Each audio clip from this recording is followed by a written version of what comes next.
Well, I need to tell you all something, and it's the most important thing I could ever say to you. In a little while, you'll know for certain that I'm putting my very life on the line and the safety of my family by sharing this with you. So I hope that buys me at least a few minutes of your precious time. If this video is taken down, it wasn't taken down by me, alright? Now I'm partly doing this to wash your blood off my hands, because God saved my life on a midnight highway one fateful night for this very cause. And He's watching, as He clearly proved that night. See, I should be dead.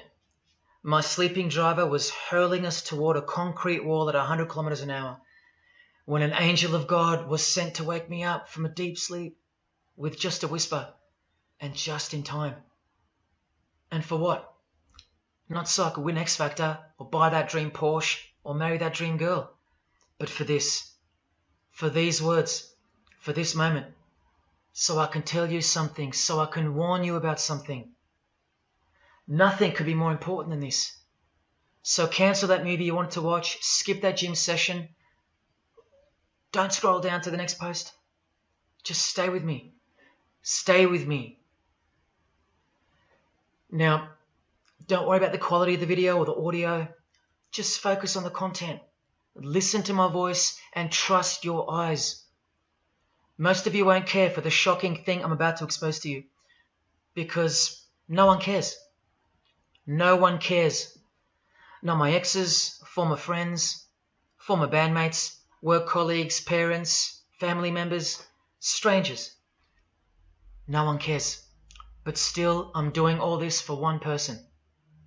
One single human being out there.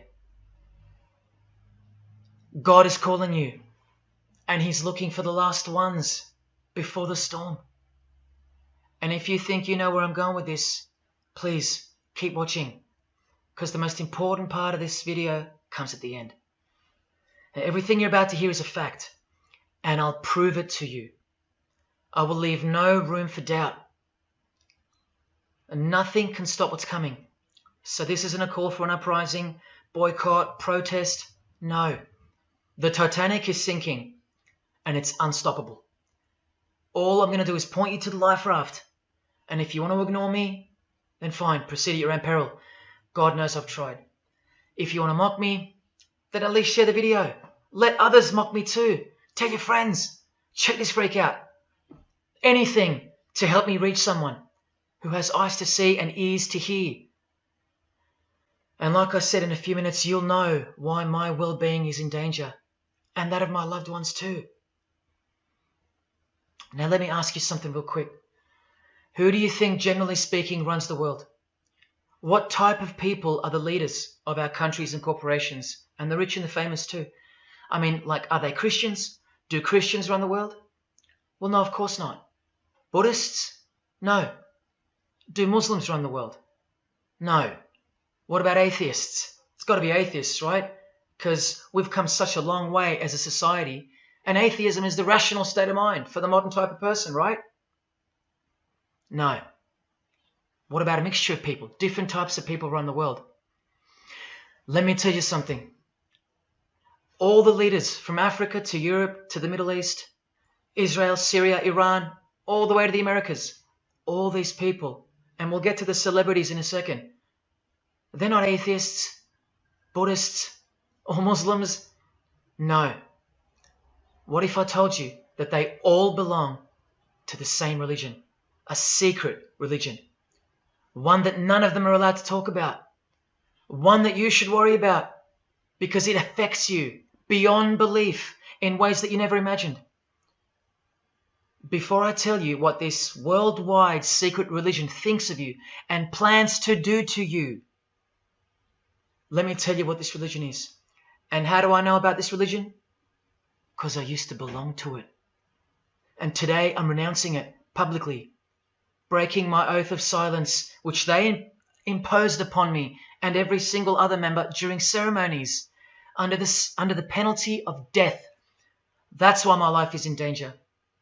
Every person you're about to see has taken the same oath as I did, over and over, no matter where on earth they're from, including Scott Morrison, your Prime Minister and mine. But see, I was plucked from it, saved from its camouflaged clamps, from its extravagant deception and its spiritual corpse, by none other than God Almighty.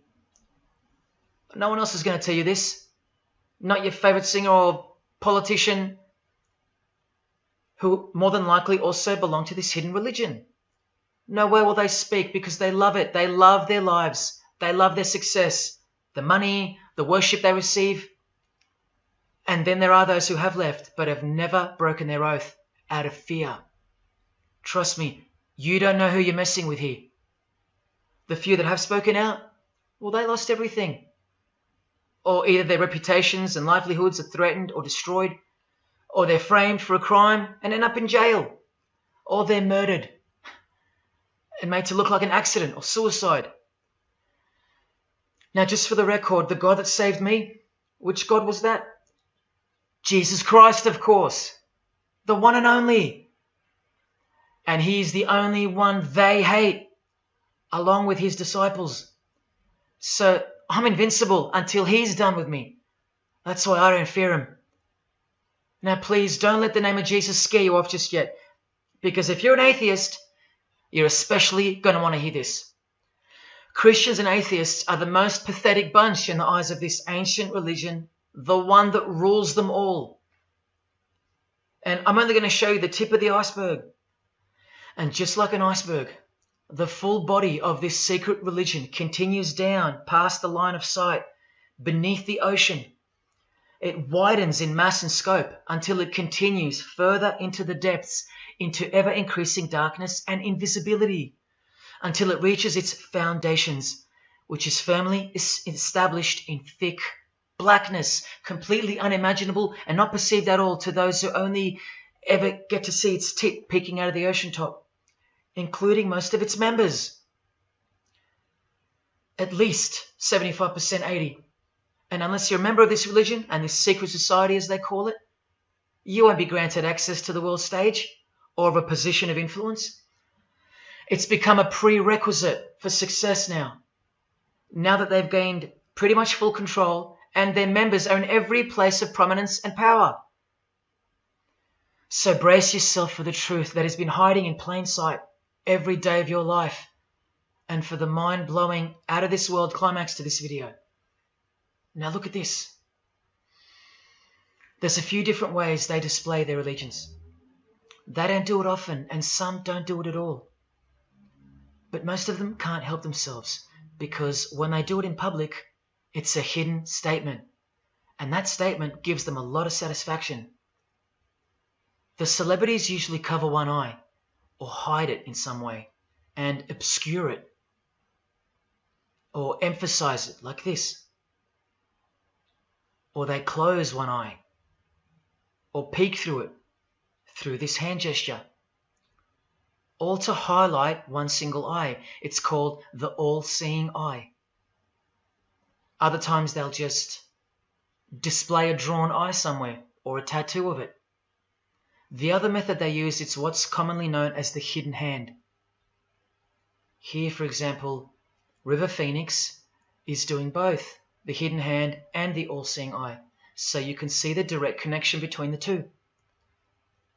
But in the political world, usually it's done with the hidden hand, and of course, this. That's a secret handshake for the members of this secret one-eyed religion. We'll start with Scott Morrison here, hidden in plain sight as usual, for everyone to not see as usual. Look at the handshake. I was taught this very handshake, or grip as they call it, during my time in this great school of deception. Here's a picture of a normal handshake, and here's the secret handshake. Normal, secret. Now here's Scott Morrison with Daniel Andrews. Normal handshake, secret handshake. All of them are sworn to secrecy under the penalty of death. And remember, I'll prove it to you very soon. Here's former Prime Minister John Howard giving the secret handshake, and Kevin Rudd bowing down to to this bloke in front of Julia Gillard, all of whom are members of the religion. And Tony Abbott, you'll see in a second, and he's Julia again. Now, I once heard Julia being asked in a brief interview on TV while she was the Prime Minister. The interviewer asked her, "What religion are you?" My ears pricked up as I was eating breakfast and I froze to hear the answer. And she actually said, with a sinister smirk, "I'm a member of a secret society. Next question, please." And what happened? Nothing. No one cared. No one cared that the person who represents them just confessed that she's a member of a secret society, when the Australian society is at large the only society that should matter. And why is it a secret in the first place? I'll show you. Very soon you'll know their beliefs, and you'll know their master plan, and you'll know why they take such extreme precautions with such hideous oaths of silence under the unbelievable penalties, including death, to stay hidden from the public. So what's the name of this religion? Well, I'll tell you right now. But keep in mind, the magic word you're about to hear only hides the true religion inside of itself. That's how it's secretly flourished to spread like a cancer around the world. It's a religion within a fraternity. The name of the international fraternity, the one that camouflages, conceals, and cloaks the secret religion inside it, is this: Freemasonry. This is their official symbol, the square and compass. Sometimes with a G in the middle, and sometimes with the eye, the all-seeing eye. This is the same eye that these people are referring to. That's where it comes from. The eye is sometimes placed in a triangle, and that's where this comes from, the eye in the triangle. Here's Chris Angel doing it, standing also next to a mate with a square and compass shirt on. Not a coincidence. This is not something Jay-Z invented. This is the religion Jay-Z belongs to, and proudly, as you're about to see. The Freemasons also place the eye at the top of a pyramid, because the Egyptian pyramid is integral to their secret system. Here it is on Chris Angel's shirt and Madonna's jacket. That's a Masonic symbol. The Freemasons are sometimes called the Masons for short. It'll all come together and make sense really soon. Here it is hidden in plain sight at the Australian MTV Awards. And this is the MTV headquarters, by the way. Trust me, there's no doubting this. Here's the same eye in a pyramid on a Crowded House logo. Yes, initiated Freemasons. Here's the eye on the Harbour Bridge for a New Year's Eve gig. And I wonder what that eye could be referring to. So what's the connection? The religion is the connection, the secret religion. And you'll see. Prepare yourself for an incredible revelation and the amazing climax that comes at the end of this video. Now this is where the Freemasons are counting on you to lose interest, or roll your eyes and move on. Because in their beliefs, the uninitiated, meaning you, are ignorant and stupid compared to them. You're technically called the vulgar and the profane. Please prove them wrong. Prove them wrong. And stay with me just a little longer. Now the secret identity of this one eye lies in the heart of this religion that lives, breathes, feeds and grows deep inside of Freemasonry. And Freemasonry camouflages it very successfully. So it goes undetected and undisturbed until it ultimately fulfills a thing called the Great Work. That's what they call it. And they will succeed very shortly. Nothing can stop it now. And I think some of you can sense that something's coming. And who do we trust more than anyone in the world right now? This bloke.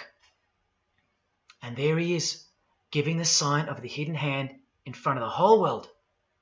The hidden hand sign is technically called the sign of the Master of the Second Veil in Freemasonry. Veil, get it? Meaning hidden. Now, am I saying that this thing that's happening in the world isn't real? No, I'm saying this. Spoken like a true Freemason. And you remember this guy? A safe place and a dangerous place. We must treat this new world order, this new world of COVID, we must treat this new world of COVID even in our own homes.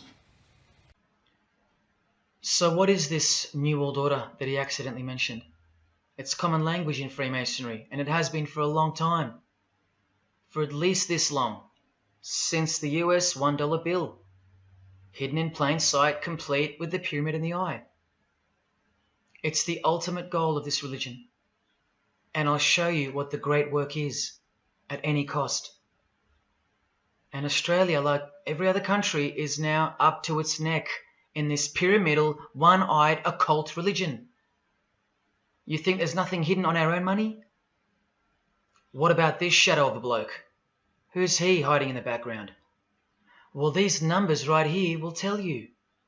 And I'll show you that too. Did you know there's a giant pyramid in Australia?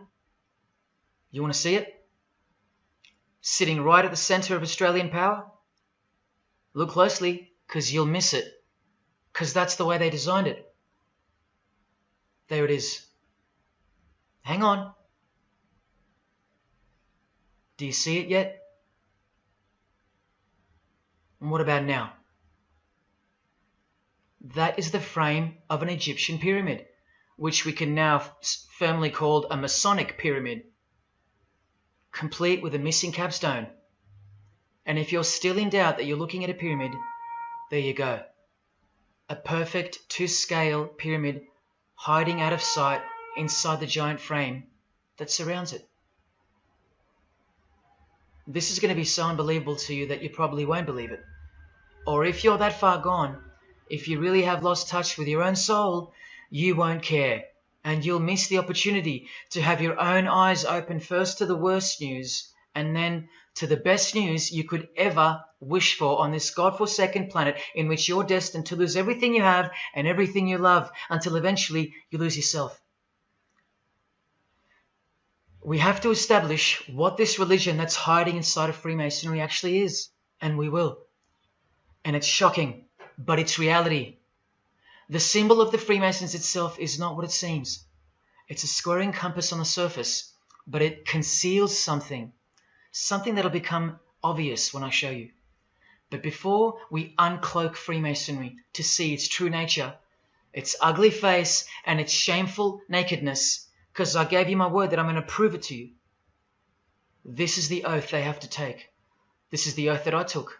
And your favorite actors and singers, just about all your heroes, just about, even some of your relatives, who probably have no idea what Freemasonry is or was, and why they took such gruesome oaths. So for those who are going to say, my grandfather was a Freemason and he was a great bloke, or don't the Freemasons run that retirement home? Just wait. Because I'm talking to Freemasons here as well. And don't you worry, they're going to come out of the woodworks. But they're all under the oath of secrecy. Don't forget that, no matter who they are. Adele, Neil Finn, Chris Angel, or Scott Morrison. The oath comes first. And here it is. This is taken from an official Masonic publication, not intended for the public. This is Duncan's Ritual of Freemasonry. In brief, I, of my own free will and accord, do hereby promise and swear that I will never reveal any of the secrets, arts, parts, point or points of the Master Mason's degree to any person or persons whomsoever. This I solemnly, sincerely promise and swear, under no less penalty than having my body severed in two, my bowels taken out and burnt to ashes, so no more remembrance be had of so vile and wicked a wretch as I, should I ever violate my Master Mason's obligation. So now you know what they think of me. I'm a vile and wicked wretch for breaking my oath. So how can anyone ever trust a Freemason when he speaks about Freemasonry? Unless you're speaking to a rare breed like me. Never reveal any parts, not even a single point, to anyone. Here's another penalty from another degree, this time from Richardson's Monitor of Freemasonry, a legitimate Masonic publication for instructing and laying out the ritual. binding myself under no less penalty than having my throat cut across, my tongue torn out by the roots, and my body buried in the rough sands of the sea. These are the penalties they swear to. And yes, the lodge has penal authority to execute. This is how they look when they're initiated. They have to remove all their clothing and jewelry, including wedding rings, crucifixes, the most meaningful things to them, no matter what. They have to go, because complete allegiance to the society is required. You're blindfolded at every initiation because you symbolize someone who lives in utter darkness before you receive the light of Freemasonry. And that light will become so obvious to you in a bit. The secret that is being unveiled by incremental degrees to the candidates in the lodge is staring us in the face in daily life. And that truth is pretty scary if all you know and all you have is this world. But they know much more than that. At one point, when the blindfold comes off, this is what you're surrounded by. Blokes dressed like this, holding swords to your face. And that's nothing compared to what comes later. So your own wife or daughter don't qualify for discussion in these matters, unless they too are initiated to the same level as you. So please don't tell me that your grandfather or your neighbour is a Freemason and that there's nothing wrong with Freemasonry. How would you know when they're under oath never to reveal anything to anyone? The whole successful system is constructed by the art of lying to the public and to their own members of lower degrees. And we trust these people. Now here are the illustrations for the signs and handshakes. And you only receive them after the oath has been taken. This is the sign you do upon entering and exiting the ritual room while facing the Grand Master. It stands for throat slit, and it goes like this. A continual reminder of where you are and what awaits you if you have a change of heart or rebellious spirit. And here you have the illustrations of the secret handshakes. Look familiar? And this is the sign of the Master of the Second Veil. See? Purely Masonic. You don't pick this stuff up off the street. Now this is how it's generally executed in the public arena.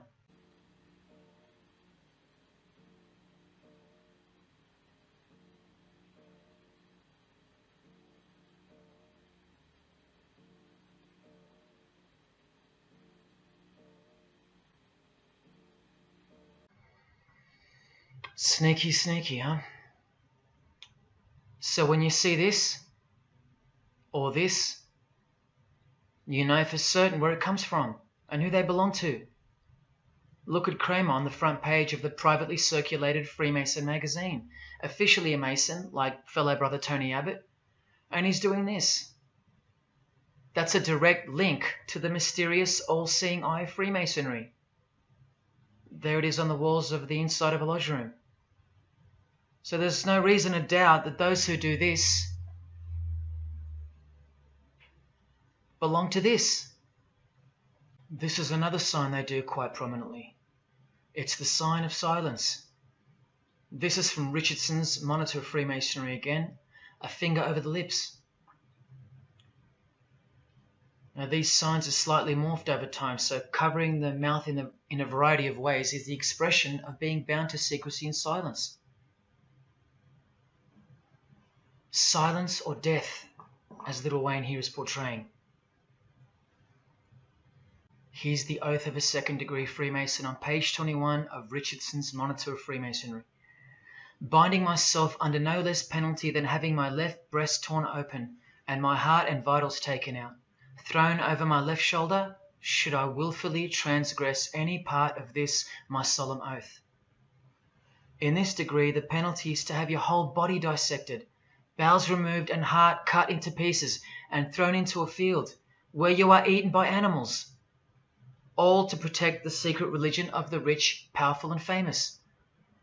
In the Knights Templar degree, the penalty is to have your head cut off.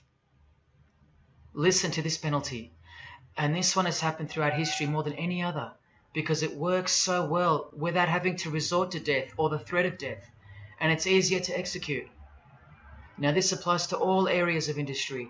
It's done through the ruining of your reputation by fellow Freemasons, pointing him out to the world as an unworthy vagabond, by opposing his interests, making life very hard for you, by deranging his business, by transferring his character wherever he may go, and by exposing him to the contempt of the whole fraternity, the secret society, and the world. Wow. How many people do you think they've threatened, ruined, framed, cheated, and utterly destroyed to protect their secret religion?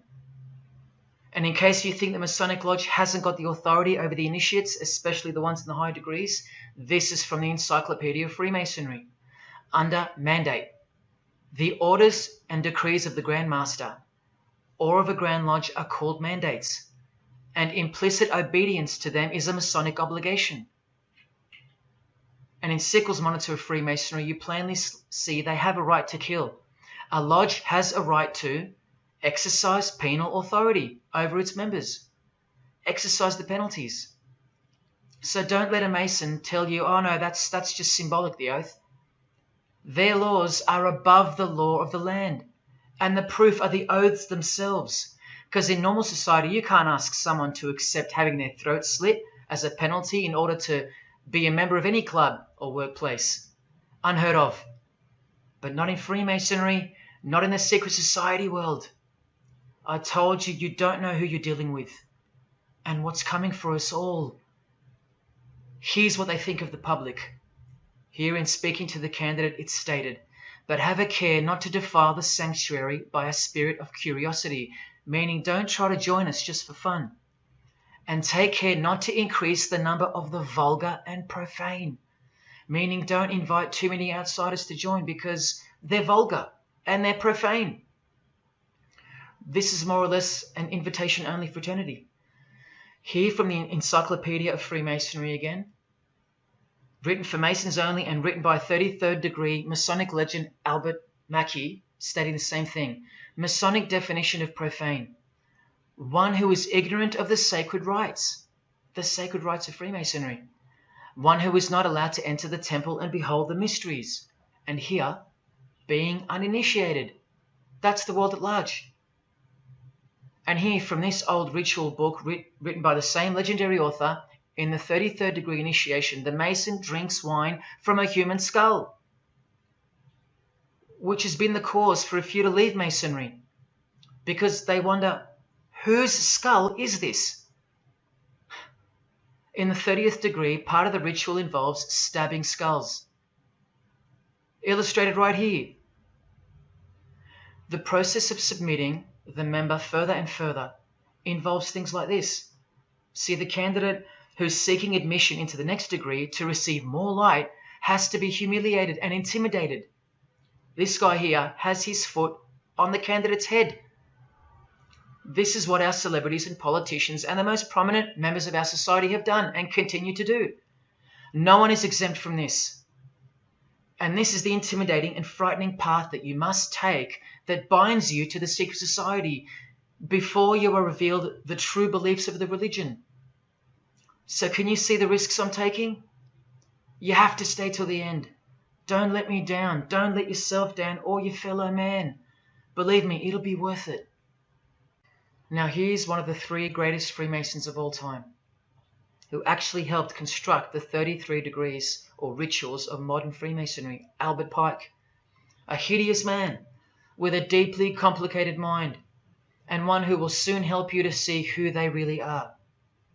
This is how important he is to Freemasonry. He's buried here, in the House of the Temple, a Washington Masonic Lodge, just around the corner from the White House. He was called the Grand Commander Sovereign Pontiff of Universal Freemasonry, a giant of this secret society, the only Confederate general who has his own statue. And who were the Confederates? The dudes that fought for slavery, not against it, defeated by Abraham Lincoln, who was surrounded by these Freemasons, and who was assassinated by this one, John Wilkes Booth, doing the same sign of the master of the second veil. A Freemason assassinated Abraham Lincoln. Undisputable when you have the eyes to see. Now, Albert Pike writes in his colossal work, which some refer to as the Bible of Freemasonry, called Morals and Dogma, and on page 113 he says, "What can there be in common between the vile multitudes and the sublime wisdom?" That's what Freemasons possess, sublime wisdom. That's what their secret is. It's sublime. The secret I'll reveal to you. Now, just quickly, here's Freemason Kanye West. Here he's giving the Masonic grip to his brother Mason Jay-Z. Look at the lapel he's wearing in this picture. It's the same double-headed eagle as on the front cover of the so-called Bible of Freemasonry, Morals and Dogma, written by the Grand Commander Sovereign Pontiff of the religion that Kanye and Jay-Z have been sworn into, and thus granted access to international success. His Christian conversion isn't what it seems, and you'll soon see what job he has to do. Now look at what else Freemasonry thinks of the uninitiated, from the words of the Grand Commander himself. The truth must be kept secret, and the masses need a teaching proportioned to their imperfect reason. I hope you're listening, because we're about to get going here. These truths were covered from the common people, as with a veil. There's that veil again. And the mysteries were carried into every country. Freemasonry was secretly imported from the East into the whole world to weave its web in the darkness, to increase and advance its agenda. The sages, meaning the enlightened ones, always had an esoteric creed, unknown to the vulgar. And here he says, to the end that the vulgar herd, seeing, might not see anything, and hearing, might comprehend nothing. Are they right? Am I wasting my time, laying it all down for nothing? Because they know you so well? Your favorite celebrity and politician's secret religion is beyond the reach of the vulgar. Vulgar is what you are to them. He won't tell you. She won't tell you. And they won't tell you.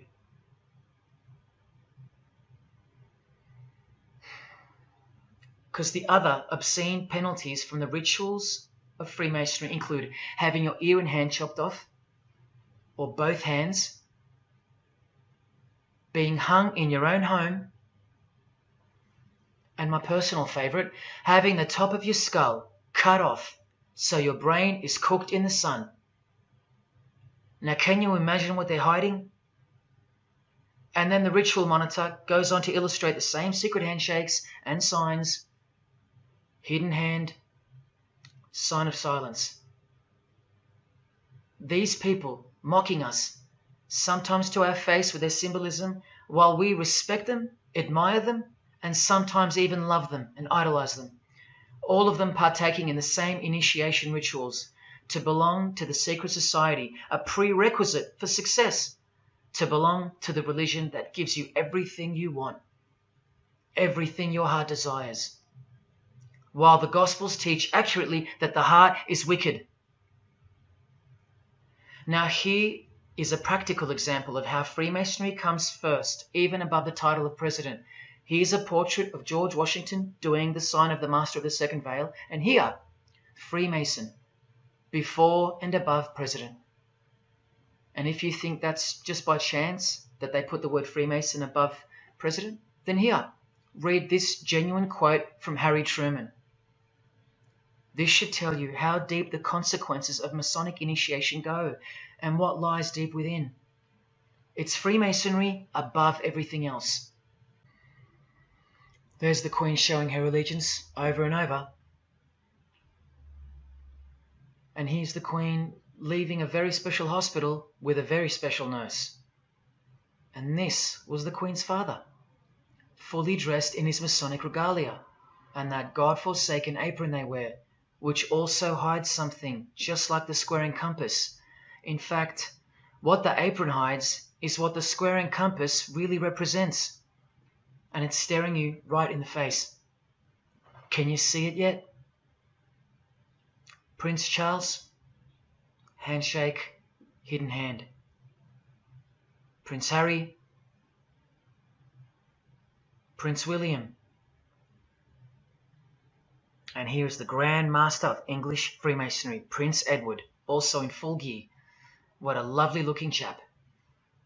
And now he's giving the Masonic grip in front of this stone that was placed there to memorialize his visit to Cape Town Lodge. And what about this guy? Prince Philip, husband of the Queen. Do you remember him saying this? Yeah, and here's the article in case you think he didn't. Initiated member. Do you slowly see what the Masonic mindset is? We are beneath them. And the craziest thing is, if they can turn you into what they think of you, then you deserve what's coming. It's a natural law. It's the law of nature. And I'll soon show you their real Bible, for lack of a better term, which justifies it all, and the one which guides their morals. And it makes a lot of sense, because the power of the deceptive phenomenon of Freemasonry lies in the fact that it contains real truth, intertwined with untruth. Now, this actual book that guides their morals and plans, it isn't written by hand, and it's been around longer than the Bible. So they think it's purer, sublime as they call it. And it's the foundation on which the religion is built upon. And that Bible, so-called, that unwritten Bible, is the key to unlocking its secrets. I'm going to hand you that key. And it's all going to come together like a flood. So they're going to own it all by their own words and actions. And they're going to introduce us to a new system of life, but only after a number of shocking events take place, which I'm so close to telling you about. But first, I have to tell you the name of the secret religion and the identity of the I. Now, for the few of you that think of hospitals and charities and nursing homes when you hear the word Freemason, a word which I soon hope to never speak again after this video, well, it's a front, a cover story, and like everything else in this presentation, I'm going to show you. This too is for the poor Freemasons that are going to have the call to make an appearance in the comments section trying to defend their beloved fraternity. This is 33rd degree Freemason Manly Hall, who was named Freemason of the Century by the Scottish Rite Journal in 1990. And you'd be surprised how many Masons haven't heard of him, because they don't bother entering the Masonic library and searching out the mysteries themselves. These same Masons think they know something, and they parade themselves on websites and social media, calling people like me, oh, he's just an anti-Mason, anti-Mason. Blind fools at best, deceivers at worst. Well, the Freemason of the Century wrote in this book, and in this chapter, Freemasonry is a fraternity within a fraternity, an outer organization, concealing an inner brotherhood of the elect. One visible and the other invisible. The visible society is a splendid camaraderie of free and accepted men and women, enjoined to devote themselves to ethical, educational, fraternal, patriotic, and humanitarian causes and concerns like hospitals and charities. But the invisible society is a secret and most august fraternity, whose members are dedicated to the service of a mysterious arcanum arcanorum, meaning mystery of mysteries. Now, I wonder what that could be. So once again, don't listen to the lost or deceptive Masons that'll come here trying to cheat you from the truth, telling you that I don't know what I'm talking about or calling me an anti-Mason. Because there you just heard it. There's a Masonry for the majority of Masons, and then there's the real thing, the secret religion, which should shock you when it's announced. These same lost or deceptive Masons also love to repeat, like parrots, that Freemasonry is not a religion. Well, what does the Freemason of the Century have to say about that? From this book, he writes, Masonry is essentially a religious order. Not just a little bit religious, but essential. And here, the iconic giant of Freemasonry says in Morals and Dogma, every Masonic lodge is a temple of religion, and its teachings are instructions in religion. So please, Sit down, Masons, because Freemasonry is a religion. And soon, I'm going to tell you what it's really called. Now look at this from the same book, and speaking about fellow Freemasons being initiated in the lodge room. Part of the symbols are displayed there to the initiate, but he is intentionally misled by false interpretations. Their true explication is reserved for the princes of Freemasonry. The whole body of the royal art, which you'll know all about soon, was hidden so carefully in the higher degrees. So you see, the whole thing is built on lies. And the ultimate liar lives inside the triangle, above the pyramid, so that even the highest Masons are living a monstrous lie. Wake up, Masons. Even you are deceived, just as the public is.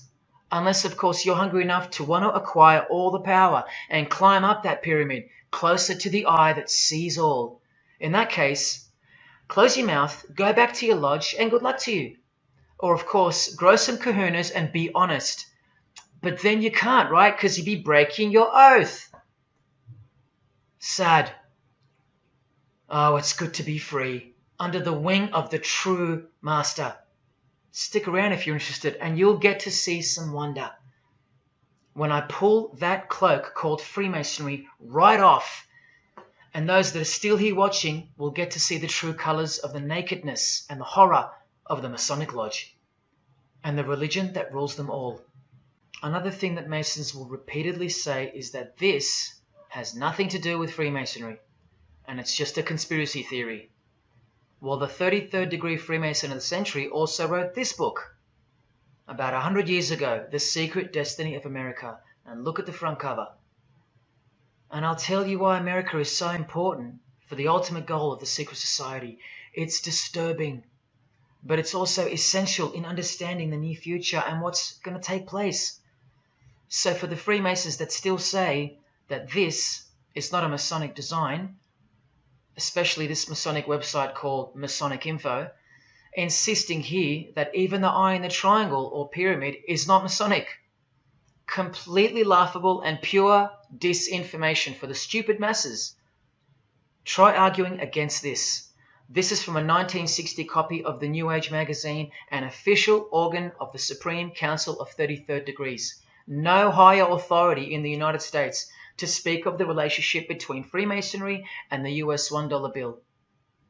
Masonic symbolism in a $1 bill. Look at them all. 13 leaves, 13 bars, 13 feathers, so on and so forth, and of course, this, the Masonic all-seeing eye, located in the pyramid. So, you think this is a conspiracy theory, or just a plain conspiracy?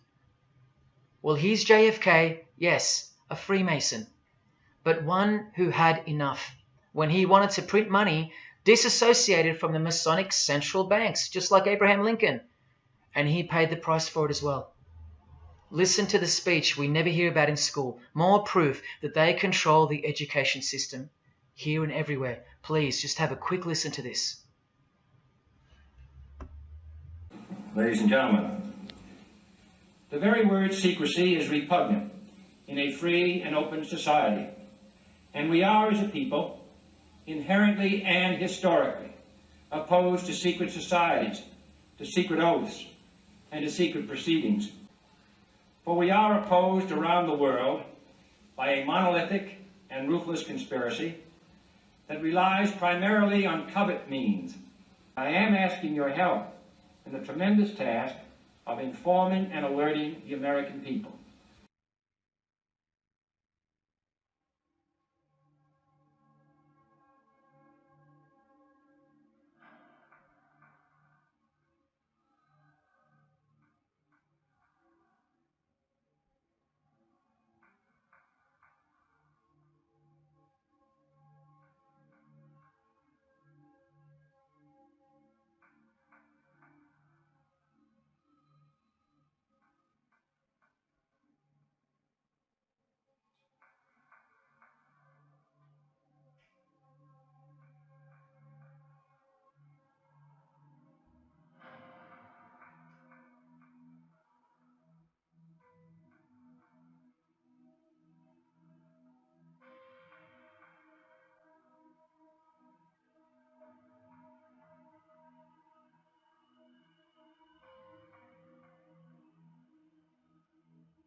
As I said in the beginning, you're just seeing the tip of the iceberg peeking out from the ocean top. I told you, all personalities in the field of great influence are initiated members of Freemasonry. Otherwise, they wouldn't be there. Within 60 seconds of me telling you what international Freemasonry really is, I'll prove it to you. Unequivocally, within 60 seconds. And then I'm going to drive it home, and then I'm going to show you what they're planning with this new age they're implementing, and then the conclusion, which is by far the most important part of this presentation. So when you hear me tell you the truth in just a moment, don't switch off in disbelief because you can't believe that your favorite idol or whoever could possibly be involved, like you know them or something. You don't know these people. You do know that they're under oath never to reveal their beliefs to you. The vile multitude. It's time to trust your eyes now, not your feelings, especially after all that I've shown you. This is why the secret religion is so hidden. This is why it's so ingeniously designed through layers of lies upon lies, cloak upon cloak, and oath upon oath, concealing the truth for its chosen few. What is Freemasonry? What is the most secret yet most powerful religion in the world? Well, that's easy. We live in an evil, evil world. So there's only one religion that befits it. Freemasonry is Satanism in disguise. Now start the clock. From Morals and Dogma, prepared for the Supreme Council for 33rd degree. That's the highest degree in Freemasonry, and written by the undisputed heavyweight champion of modern Freemasonry, Albert Pike. On page 321, he boldly states, Lucifer, the light bearer. Strange and mysterious name to give to the spirit of darkness. Lucifer, son of the morning. Is it he who bears the light? Doubt it not. Did you hear that? Lucifer is God, and do not doubt it. Come on now, stay with me. Here from the Encyclopedia of Freemasonry, written by 33rd degree Freemason, a beloved member of the craft, Albert Mackey. He tells us whose name represents the good principle in Freemasonry's secret worldview. Writing under the Masonic meaning of the word pentagram, he says that the pentagram, depending on its position, represents good or evil. See how he puts the positive aspect in the first position? Good first, evil second. Good or evil, light or darkness, victory or death, initiation or profanation, Lucifer or Vesper. Lucifer is good. Lucifer is light. Lucifer is victory. And Lucifer is true initiation. See, if you're not initiated, you're profane. If you haven't figured out that God is Lucifer, you're vulgar and profane. You're stupid, in their own words. That's the beginning of their big secret. God is the devil, and we're already in hell right now. Now from the Freemason of the Century, Manly Hall, and this will make it 3 out of 3 legends of Freemasonry stating the same thing.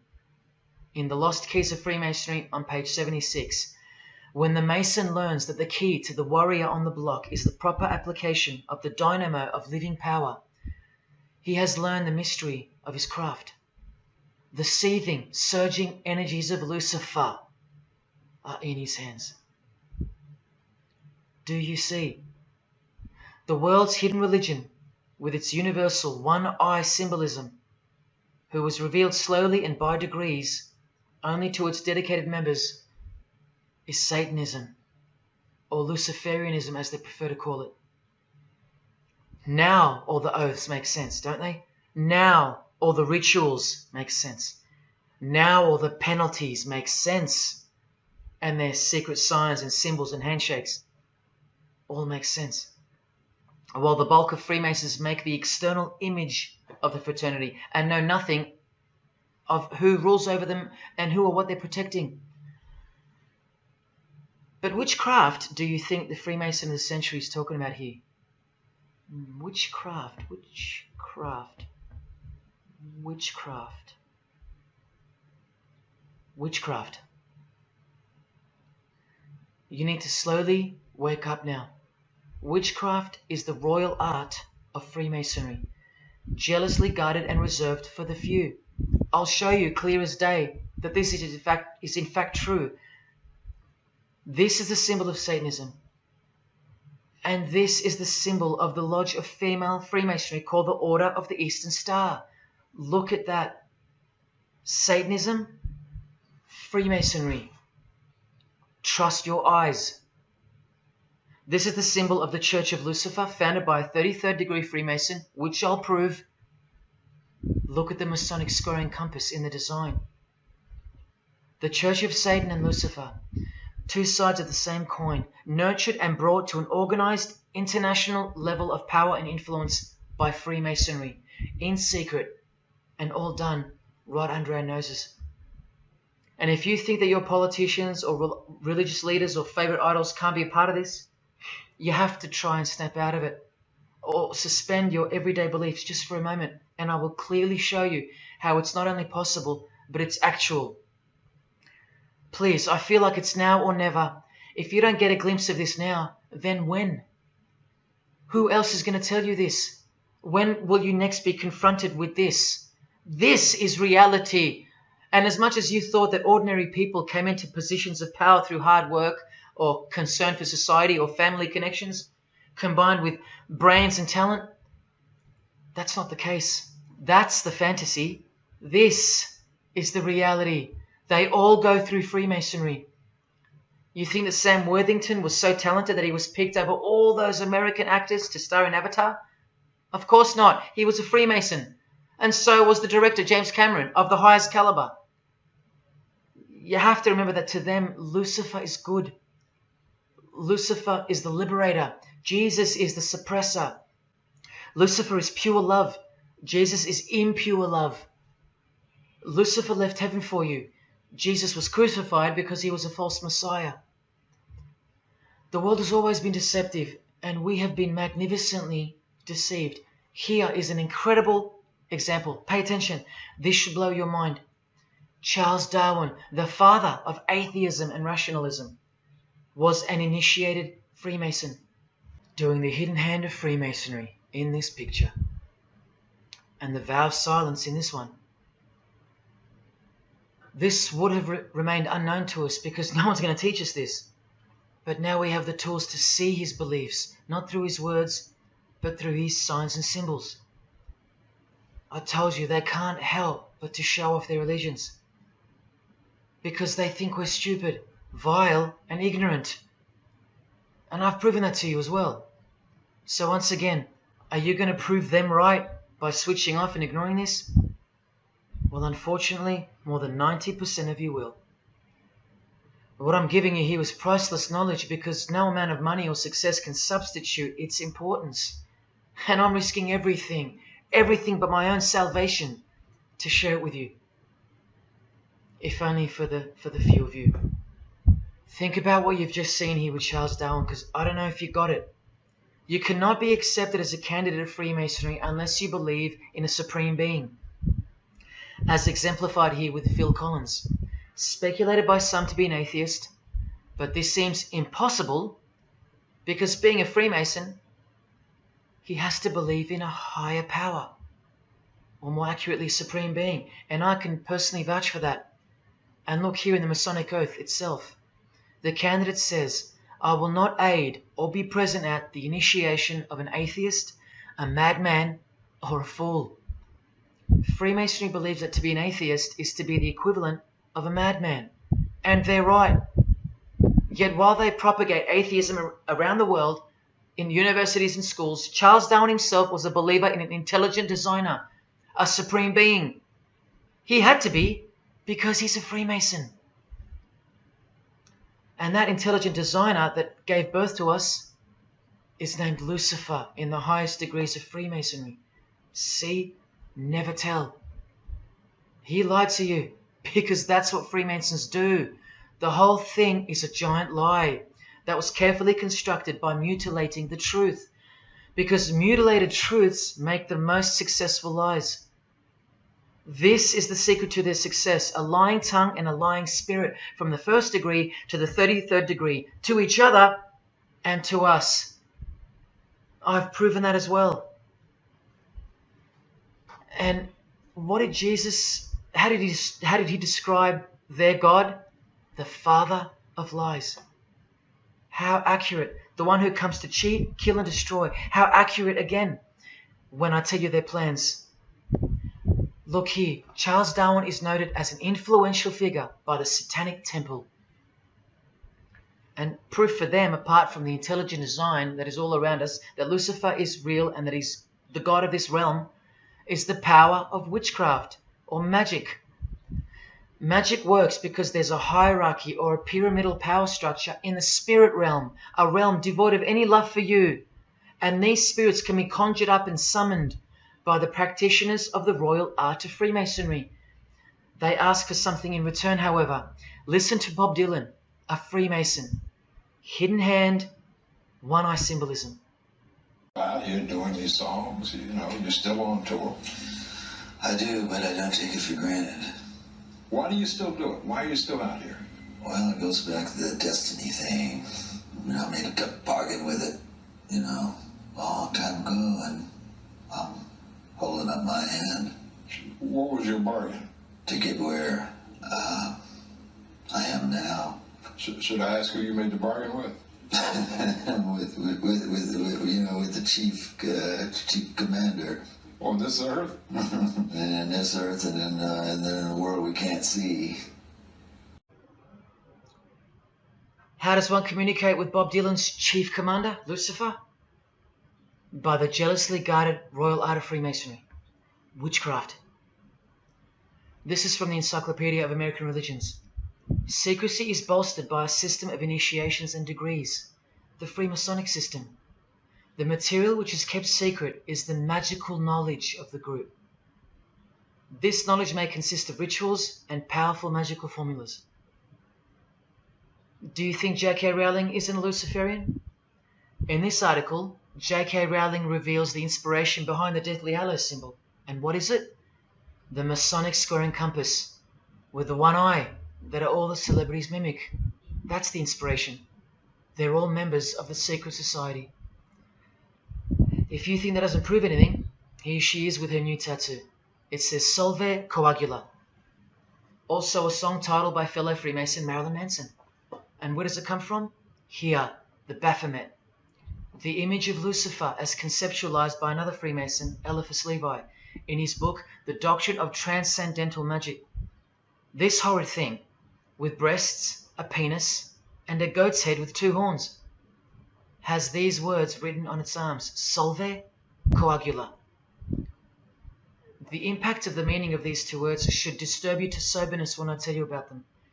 Because apart from other things, they involve the process in which the new system will be implemented at unbelievable cost to you and I.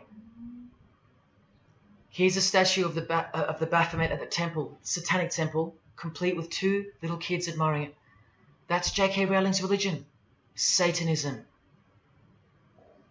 The secret religion for the highly evolved and the highly successful. Welcome to the real world. The same Masonic author writes in The Doctrine of Transcendental Magic, in the ceremonies practiced at reception by all secret societies, there are found indications of a doctrine which is everywhere carefully concealed, and that is witchcraft. And in his History of Magic, he tells us it is the royal art. And that's what Freemasonry calls it.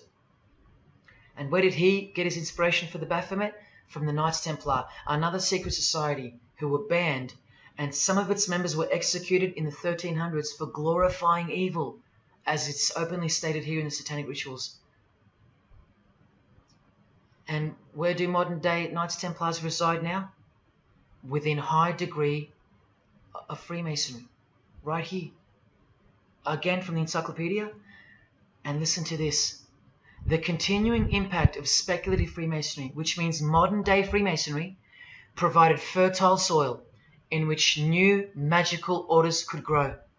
Magical orders, meaning other branches of secret societies, of which Freemasonry is the umbrella. Because Freemasonry is the king of secret societies. Just like JFK tried to tell us, it's the prestigious channel that one must go through. And it is the reason that the oldest religion in the world has made a colossal comeback and is now on the brink of success. Which, as I said, nothing can stop now. And again from the encyclopedia, the groups wear ritual garb and meet in magical lodges. And where do Masons meet? In the Masonic Lodge. Like here with a magical pentagram on their checkered floorboard. Are you believing your eyes? Or are you making excuses? Here's another statue of the Baphomet at a satanic temple doing the sign of the horned god Lucifer. The hand sign mimicking the horns on his head. And of course the upside down cross. And here's Barack Obama doing the same sign. And the sign of silence with a twist. Who do you think he's mocking here? You and I. But mainly Christians. Because Christianity is the one force that has stood between you and the inconceivable horror that is awaiting us and is on its way. Here's an article on Barack Obama, and that's his hands adjusting his presidential seal. And there's his Masonic ring, and the sign of the devil's horns, over and over. Freemasonry and Satanism are intertwined. Look at these Masonic politicians throwing up the devil's horns. George W. Bush. Look how sneaky and sinister the look on his face is here. And the manner in which he's delivering the sign. In front of the whole world. Is he a fan of rock music? Is he saying I love you in sign language for the deaf, like some people like to say? This is his fraternal order called Skull and Bones, also known as the Order of Death, where you lie naked in a coffin with what's called a temple prostitute during initiation. Clearly a Masonic order, with this guy displaying the hidden hand of Freemasonry. In Stanley Kubrick's last movie before his death, he's telling you that all prominent members of industry, including politics, as the movie goes on to show, are members of a satanic secret society. In it, he shows the members engage in an orgy and feast after the ceremony of dedication to their horned god. To identify which secret society he's referring to, he leaves the clues in the artwork. Not once, not twice, but 3 times. The One-Eyed Religion. And who do you think the title of the movie is dedicated to? None other than the stupid, ignorant, and uninitiated masses watching the movie. And you know it now. He knew that when we'd leave the cinema, we'd be commenting on the performance of Tom Cruise, or giggling about the orgy scene, or just being disappointed because the movie went too long, or some other meaningless critique, with eyes wide shut. Look at the cover of his other movie, A Clockwork Orange. The eye on top of the pyramid. And on his shirt, the word devil in Italian.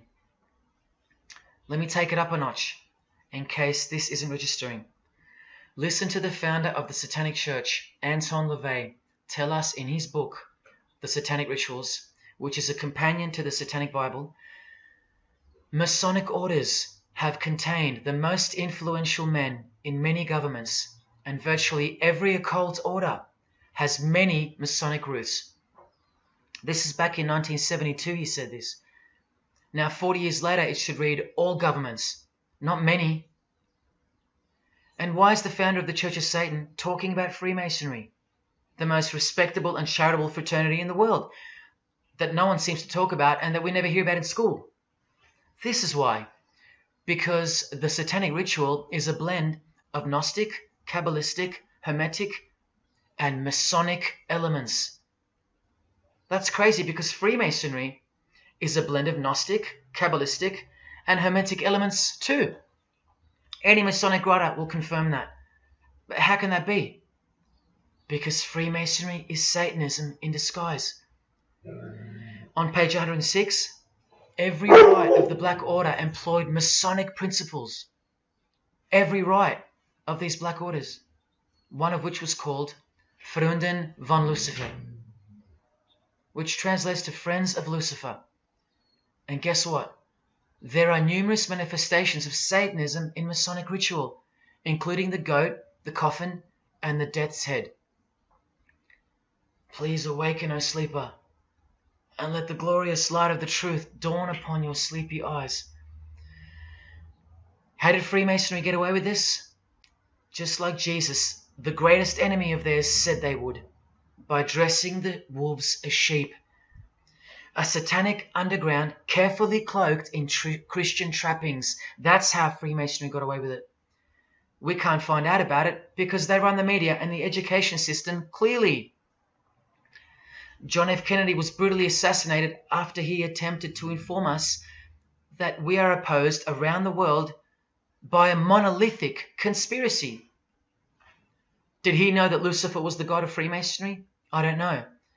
The Grand Master of my lodge, who was the mayor of the city, was a 32nd degree Freemason. That's one short of the top, one short of the true beginning of the secret religion, and he had no idea what Freemasonry really was. After 42 years in the lodge, they never invited him into the 33rd degree initiation because he couldn't see past the Christian trappings, as they were designed to do exactly that, trap the Christian, or trap anyone else who was too sensitive to behold the truth. Thus, Freemasonry could halt their progress at any time without suspicion because it's a rare thing to reach the 33rd degree, and every Freemason knows that. So that there are no rude awakenings that take place with those that aren't ready to embrace Lucifer as the true god of Freemasonry and the world. This is an ingenious system, birthed by what must have been demonic inspiration. Anton LaVey says that this ingenious system I speak of serves as a rudimentary screening process for organized Satanism. Exactly right. It's a filtering process, as I've said earlier. An international filtering process from which men and women are picked and permitted to enter the world stage. And I'm saying all this for those who naively think that politics and magic ritual do not mix. That's the founder of the Satanic Church. He admits that. Admissions that were never heeded because no one cares. How else did the Freemasons pull the wool over our eyes? The companion to the Satanic Bible tells us that as well. By filling the world with fools. And who's the biggest fool in the eyes of Freemasonry? An atheist. From the Encyclopedia of Freemasonry. One who does not believe in the existence of God. Such a state of mind can only arise from the ignorance of stupidity. All this time, you're laughing at Christians, and the Freemasons are laughing at you. Here's Brad Pitt, wearing his Masonic ring and covering his eye. Now here's a genuine quote from Brad Pitt, the Freemason. In short, I could really try on something different for myself. That was Satanism. It's working out really well. I made a pact. That's why. You don't believe him? Bob Dylan does. And the hand sign they all do. Allow me to show you what it symbolizes. And now that you know what you know, it should make sense to you. It stands for 666. Yes, indeed. Satan's number, foretold by Jesus Christ. Now just hang on, let me prove it to you. Here it is for all to see on this shirt design, worn by Guns N' Roses guitarist Slash. See the I in the middle of the 6? Repeated 3 times. That's 666. In this one, the design in the shirt is clearly demonstrated by the person wearing it. Another example, the hand sign with 3 6s on the shirt. Here's a movie poster, the hand sign and the 6 on his lapel. Connect the dots. Here's Don Cheadle, the hand sign, and here he covers one eye with the dice. What's the number on the dice that he holds toward the camera? 6. There's literally 3 6s that manifest in the hand sign itself, like this. That's why they do it. Here's Drake with the most obvious example, holding up the hand sign with the all-seeing eye of Lucifer on his bicep. And here, blatantly connecting the 6 to the hand sign on the artwork to one of his songs. The hand sign over one eye, obviously signifying a 6. This is proof. The number is mystical and it's grounded in reality, and it's related to sex rituals within witchcraft. You'll see, I'll show you. But if that's not enough, there. Drake is clearly intending that hand sign to be a way of communicating the number 666. A hater of Christianity and Jesus Christ. But I wonder why. He has everything he desires. Christians aren't suppressing him. He doesn't hate Buddha or Muhammad. None of them do. No. Jesus is who they hate. But they protect Freemasonry by communicating its presence in their lives, not by word, but by symbols and signs. Disciples of Lucifer. While you don't believe it, they take it very seriously, and they mock you by displaying it in your face. They know the truth. The chief commander, the one at the top of the pyramid, is Satan, the god of this world, just like Jesus told you who he is. Britney Spears doing the 666 over the eye, and look at this. The devil's horns while she wears the seal of the US $1 bill, designed by Freemasons. You know why now. You just have to stop denying it. Freemasonry is Satanism in disguise. This is how they tell you. Let's go to Britney's close friend, whom she tongue-kissed in front of the world, sexualized as these people are, and for all the girls out there to be inspired and corrupted by. Madonna, wearing the same Masonic design as Britney. 666 hand sign, the one eye symbolism, and the vow of silence. The vow of silence with her fellow practitioner of witchcraft. The Masonic eye in the triangle behind her, and now the upside down cross of Christ on her outfit. A member of the secret society who hates Jesus with a passion, as you can see here with Lucifer, the god of Freemasonry, giving her oral sex. Deep despisers of Christianity. Are you wondering why yet? The sign of the devil's horns here, meaningfully placed and done with precise intent, like with all of them. And here teaching her poor children to follow in her footsteps. Truly only God knows how many young people she's perverted in her career, all orchestrated by Freemasonry. Here's the founder of the Church of Satan again, Anton LaVey, showing the horn sign. The horned god of the witches, as illustrated by Una Woodruff in her book Witches. And here, with a member of the Agora sect of Hinduism partaking in a ritual of the oldest religion of the world. She's drinking blood here from what? A human skull. Sound familiar? That's right. That's what all the high-level Freemasons do, except they use wine, until they themselves are invited into the secret religion. It's ritualistically done to gain magical abilities, not a myth. And look at her hand sign. It's also known as the El Diablo. Do you still think this hand sign is a joke, or it's misunderstood or misrepresented by people like me? Look at the cover of Anton's other book called Satan Speaks. Look at the eye. He has one eye emphasized. Can you see? What about the image of Lucifer in the Satanic Temple? Look at the right eye. It's darkened. You ready for this? From the Bible. And this passage is thousands of years old. Woe to the worthless shepherd. His right arm shall be completely withered, and his right eye shall be utterly darkened. Where do you think this hatred for Jesus comes from? Do you think it's because we've outgrown it? Or because it speaks the truth? Who do you think this worthless shepherd with one eye darkened is? And who said, I am the good shepherd? Who said that? Jesus Christ is the good shepherd, not the worthless shepherd with one eye. You think this is all just a coincidence? Just hang tight a little longer and you will see some wonder. Here's Anton LaVey with Freemason Marilyn Manson, and here's Marilyn covering his eye.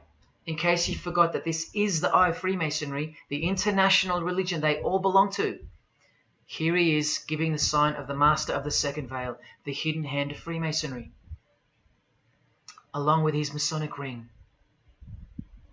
You know how many presidents and journalists and common men have tried to expose Freemasonry? Or get it shut down, get it banned? Well, those days are long gone.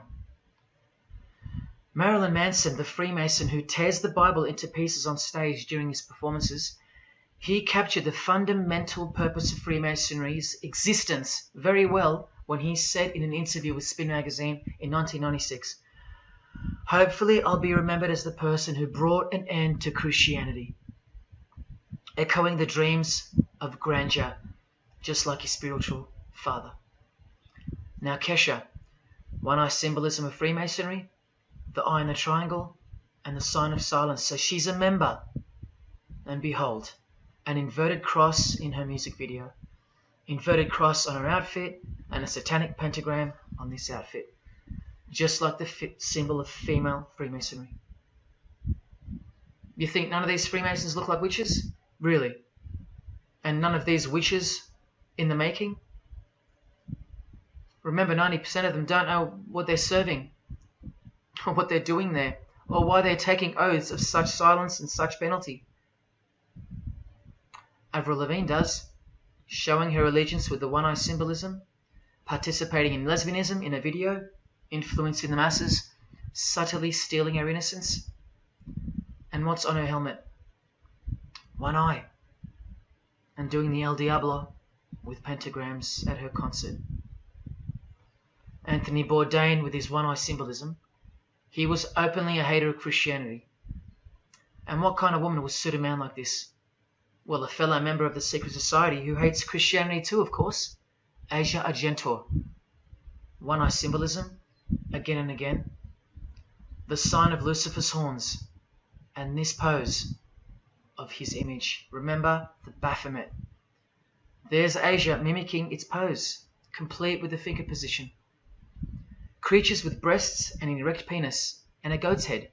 You know, things you find normal now, thanks to international Freemasonry, normalizing evil and filth through multiple levels of and avenues of propaganda and influence, including television, movies, music videos, schools, education, through legislation, through passing of laws to protect the evil nature, and of course through your favorite idols.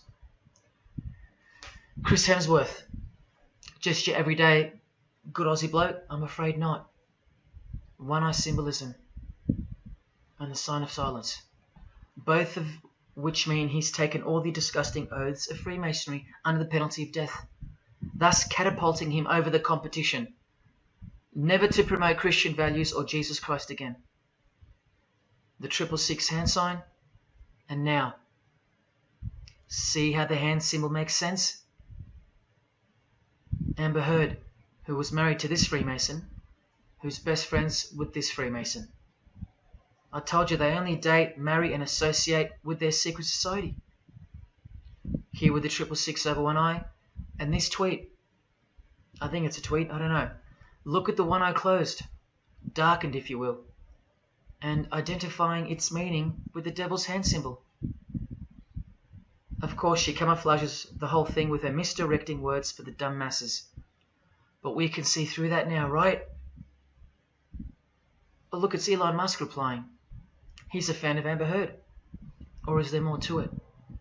Good sign, he says. The sign of the devil's horns. The fertility god. The sex god. That's what he's referring to. Why on earth would he point that out? You know why. But to be sure, let's go to his wife or girlfriend, Grimes. One eye. And whose eye is it? You know that too now. The god of this world, who hates Jesus Christ just like she does. 2 inverted crosses of Christ and the pentagram. And what about Elon's mother? Of course, all members of the secret society. Most of us who never even knew it existed. Blink-182, initiated member with some of his secret brothers from the lodge. Vow of silence. Sign of the devil. Cyndi Lauper, all-seeing eye. Vow of silence. the sign of the god of this world. Christian Bale, who thanked Satan at an award show, doing the sign of the master of the second veil, the hidden hand of Freemasonry. Ashley Tisdale, all-seeing eye, social media post, and hanging out with her boyfriend, who proudly wears the satanic cross. You think they belong to the same religion? Of course they do. Bonnie Wright, one eye and the satanic horns. John Cleese, I include him here because he's a well-known hater and mocker of Jesus Christ and Christianity. He got rich off it, and he's a proud Freemason, showing his allegiance. Motley Crue, Nikki Sixx, Tommy Lee, Vince Neil holding a cross upside down, and their album cover. Secretly Freemasons under oath while promoting Satanism in the open, doing their job and influencing the masses to hate Jesus and Christianity and to live a life of sin through seduction of their music. Secret Society member Jimi Hendrix hiding one eye and telling you about the secret powers of music. Nirvana, Kurt, bass player Chris, Dave Grohl, Dave and Jack Black making the sign of the pentagram, a geometric tool used in the magical curriculum, and Dave wearing his upside down cross. Hard to listen to all those beautiful songs he's written now. Courtney Love and her daughter glorifying the symbol of Satan, and Nirvana discovering something on a road trip while covering some numbers up. Proud Satanists, all secret Freemasons. Here's Quentin Tarantino. Now that we know what we know, can you see through this picture to reach its true meaning? The all-seeing eye, whose identity is revealed by the hand gesture, which is 666, with the vow of silence and throwing up the devil's horns, which I hope you can finally see means something. Share. Can this get any more obvious now? The sign of the vow of silence being made with the sign of the devil, telling you that the secret which isn't to be spoken of is Lucifer, right there in front of you. Speaking through signs and symbols, like Confucius said, signs and symbols rule the world, not words nor laws. Cardi B, I just want you to see a few connections between the one-eye symbolism, the 666 hand sign, and the horned God symbol. Eddie Izzard, all-seeing eye, hidden hand, and mimicking the horns of the Masonic God.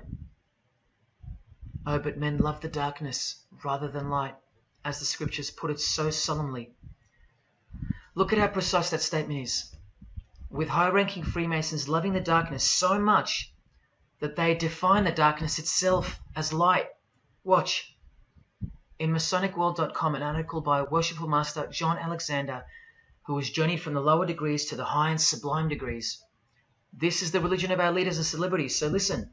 He writes, every ritual from the high and sublime degrees that I've ever read contains the statement, I beg you to observe that the light of a Master Mason is darkness visible. I put it to you, brethren, that this is the most accurate description of Masonic light that you will ever find. Think about what you just heard, because this is what they learn. Masonic light is darkness. And this is before they enter the real religion of Freemasonry, Satanism. That's why in the high degrees the ritual states to the candidate, I beg of you to observe, meaning to ponder, to contemplate what they mean by the statement. My 32nd degree Grand Master, he never understood. And they don't push you, remember? It's all a screening process to weed out the weaklings who can't handle the truth. The truth that this is how the all-seeing eye sees things. Evil is good and good is evil.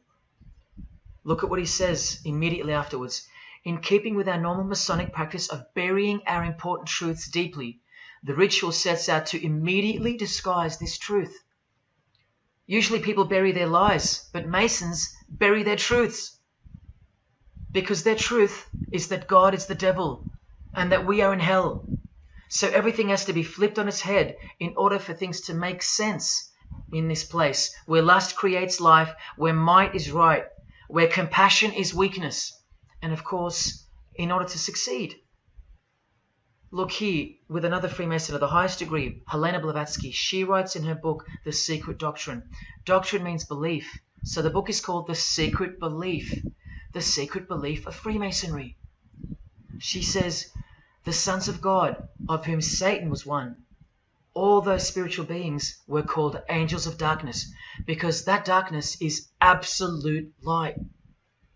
Do you see how far they go to protect and glorify the darkness? Because men love darkness rather than light. If these were just randoms next door or some minor cult, I wouldn't be telling you about them, and I really wouldn't care this much. But these are not randoms. These are our heroes. These are those who have crept into the power structure very slowly since 1717, when the first Masonic Grand Lodge was organized, to overthrow Christianity and the world. These are those who we admire, trust. And these are those who have perverted our culture with one hand, the hidden hand, while upholding it with the other hand. So you can never call them out, because they run charities, nursing homes, and children's hospitals in the open, while they propagate smut, violence, debt, and of course atheism in secret. While a plethora of everyday distractions are endlessly supplied to us through entertainment and news, plowing through our lives.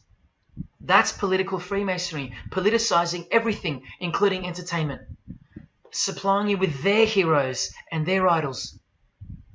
And now that 95% of the world have been spiritually disarmed by thinking, oh, the world is a good place and Jesus is a myth, they've rigged our infrastructure and they're about to bring it down so they can build up their new world from the ashes. A completely new system of life on this planet is coming. I promise you that. In a book called Satan's Master Plan, LaVey affirms his commitment to destroy Christianity. Now check out Anton LaVey, once again in perfect parallel with Freemasonry, stating in the Satanic Bible, waiting at the darkness visible for that bright and morning star. Bright and morning star being a reference to Lucifer. The exact same expression as the Freemason and worshipful master John Alexander that we just heard describing Masonic light. Darkness visible. Identical language. Because Freemasonry is Satanism in disguise. This is what the initiated queen of Freemasonry, Helena Blavatsky, says of the bulk of Freemasons in her book. The knowledge of their members about the full signification of their symbols is nil. And that's of course true to the Freemasons listening. How do I know she's a Freemason?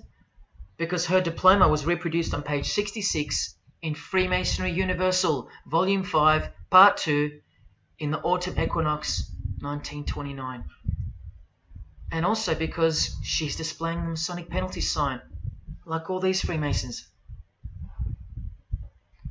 Drew Barrymore, all-seeing eye, vow of silence. And see, the symbol of her secret God. Elijah Wood, one eye, hidden hand of Freemasonry, and the devil's horns. Sammy Davis Jr., the eye of the Freemasons is the all-seeing eye of Lucifer. Because here he is with Anton LaVey, the founder of the Church of Satan. So when you see him hanging with other celebrities like Bill Cosby, can you be sure that they belong to the same religion? Sure you can. I told you they don't hang out with the uninitiated. You think the Rat Pack weren't Freemasons? Well, here's their leader, Frank Sinatra, doing the hidden hand.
got introduced to the music industry. I swear I wanted to be like the Amy Grant of music. Yeah. But it didn't work out, and so I sold my soul to the devil.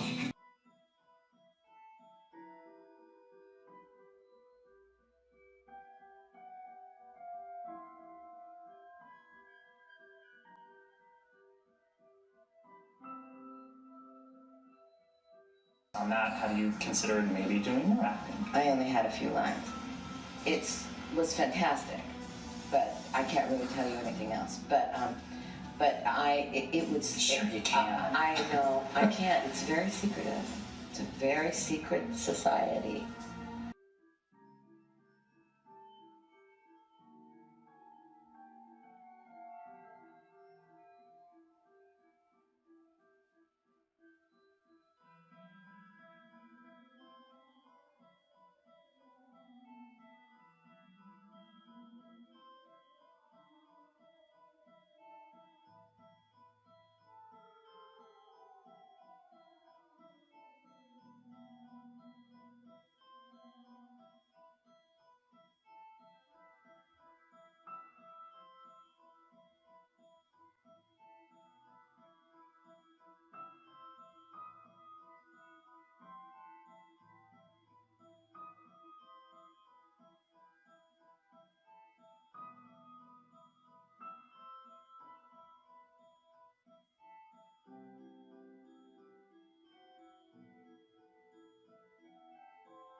And I'm like, if you don't get this right now, I swear to Lucifer, I'm gonna.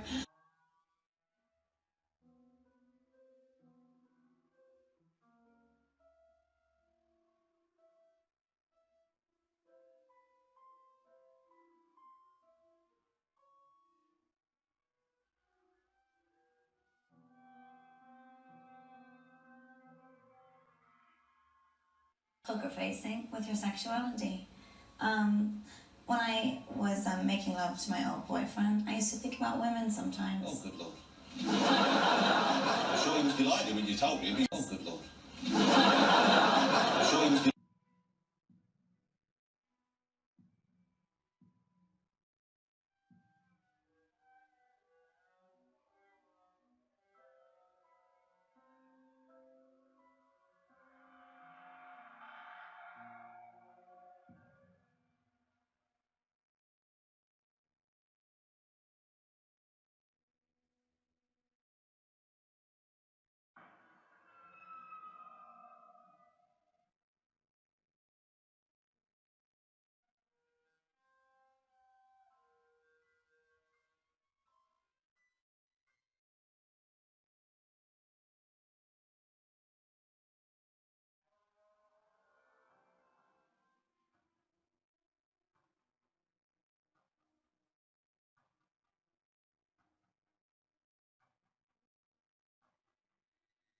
You may feel a small moist prick.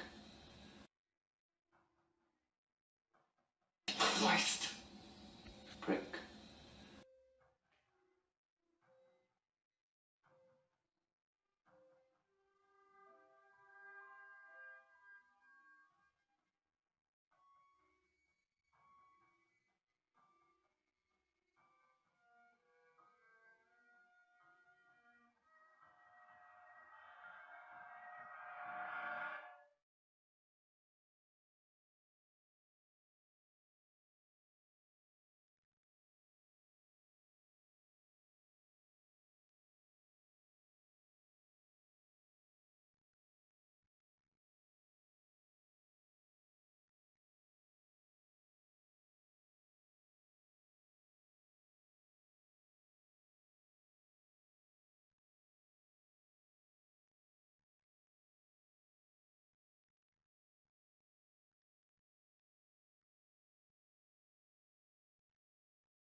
It's just, I'd like to, first of all, I'd like to thank Satan. I'd like to thank Louis Armstrong. I'd like to thank Neil Young. I'd like to thank the Rollins Band. I'd like to thank Bob Marley. I'd like to thank the Marx Brothers. I'd like to thank Salvador Dali. I'd like to thank Louis Bruel. I'd like to thank Miles Davis. I'd like to thank the Parliament Funkadelic.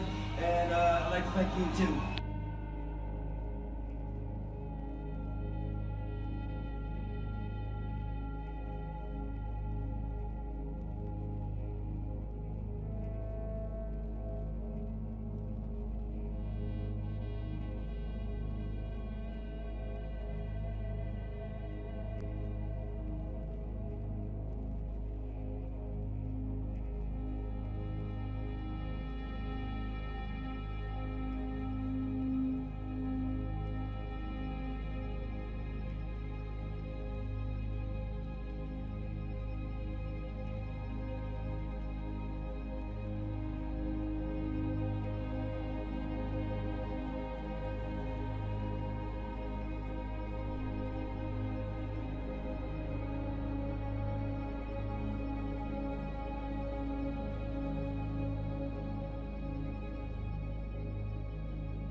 there is a fork in the road that's approaching you.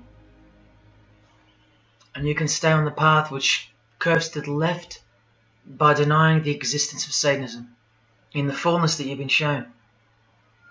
Or you can surrender to the truth and take the right-hand path. Now, where that road could lead is the sweetest risk you'll ever take. Are you still pretending that this one-eye religion of Freemasonry isn't Luciferianism? See, this here is the biggest obstacle you'll ever face.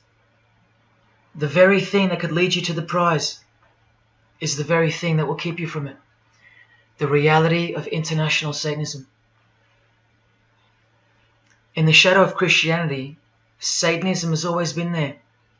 With every church that sprung up, so did its invisible enemy, the Satanic Church, growing out of sight and out of mind from this to this. And Christianity has long been deprived of its power, as clearly demonstrable by the absolute lack of preaching against the institution of Freemasonry. Satanism's magic cloak, Satanism's magic trick, that's Freemasonry. And how they are laughing for now. So Freemasons are at the helm of the power structure of society, which means Satanism rules. And they're making their move for the new order of the ages. Are you that besotted by this evil world that you'll even deny the existence of secret societies? And what about the American president, John Kennedy? Was he just a nutjob like me? Warning us about an international secret society with an international secret plot. A Freemason trying to tell you and the world about Freemasonry. Shot through the head. I've shown you who they are. I've shown you how they successfully operate with degrees of initiations and horrific and illegal oaths of secrecy. And I've shown you why they are a secret society. I've proven it to you. And only now that I've done that, I can show you in this many minutes what the shocking new order that Freemasonry has so cautiously been guiding us toward actually looks like. And of course you won't believe that either. By now there's a 98.5% chance that you belong to the world. And in that case, the world can do, will do, and is doing whatever the hell it wants to with you. And when all you have is the world, you'll do anything to hold on to it. Christian or not, most of you will follow this world straight to the slaughterhouse in the name of peace, safety, and progress. Clinging to it, because all you love is inside it. Blissfully ignoring people like me warning you of who's really in charge of it. Men, women, actors, singers, businessmen, and politicians, all interlocked, whose God is named Lucifer. You've seen it with your own eyes, but now you can hear it with your own ears from this 33-degree Freemason in person, just in case the Masonic literature wasn't enough for you. Okay, define Lucifer for me. Pure, virtuous, wholesome, innocent individual that's out to help people. Lucifer is? Yeah. Say that again. Lucifer is a pure, holy... Virtuous. Virtuous. Now, see the Lucifer that God created?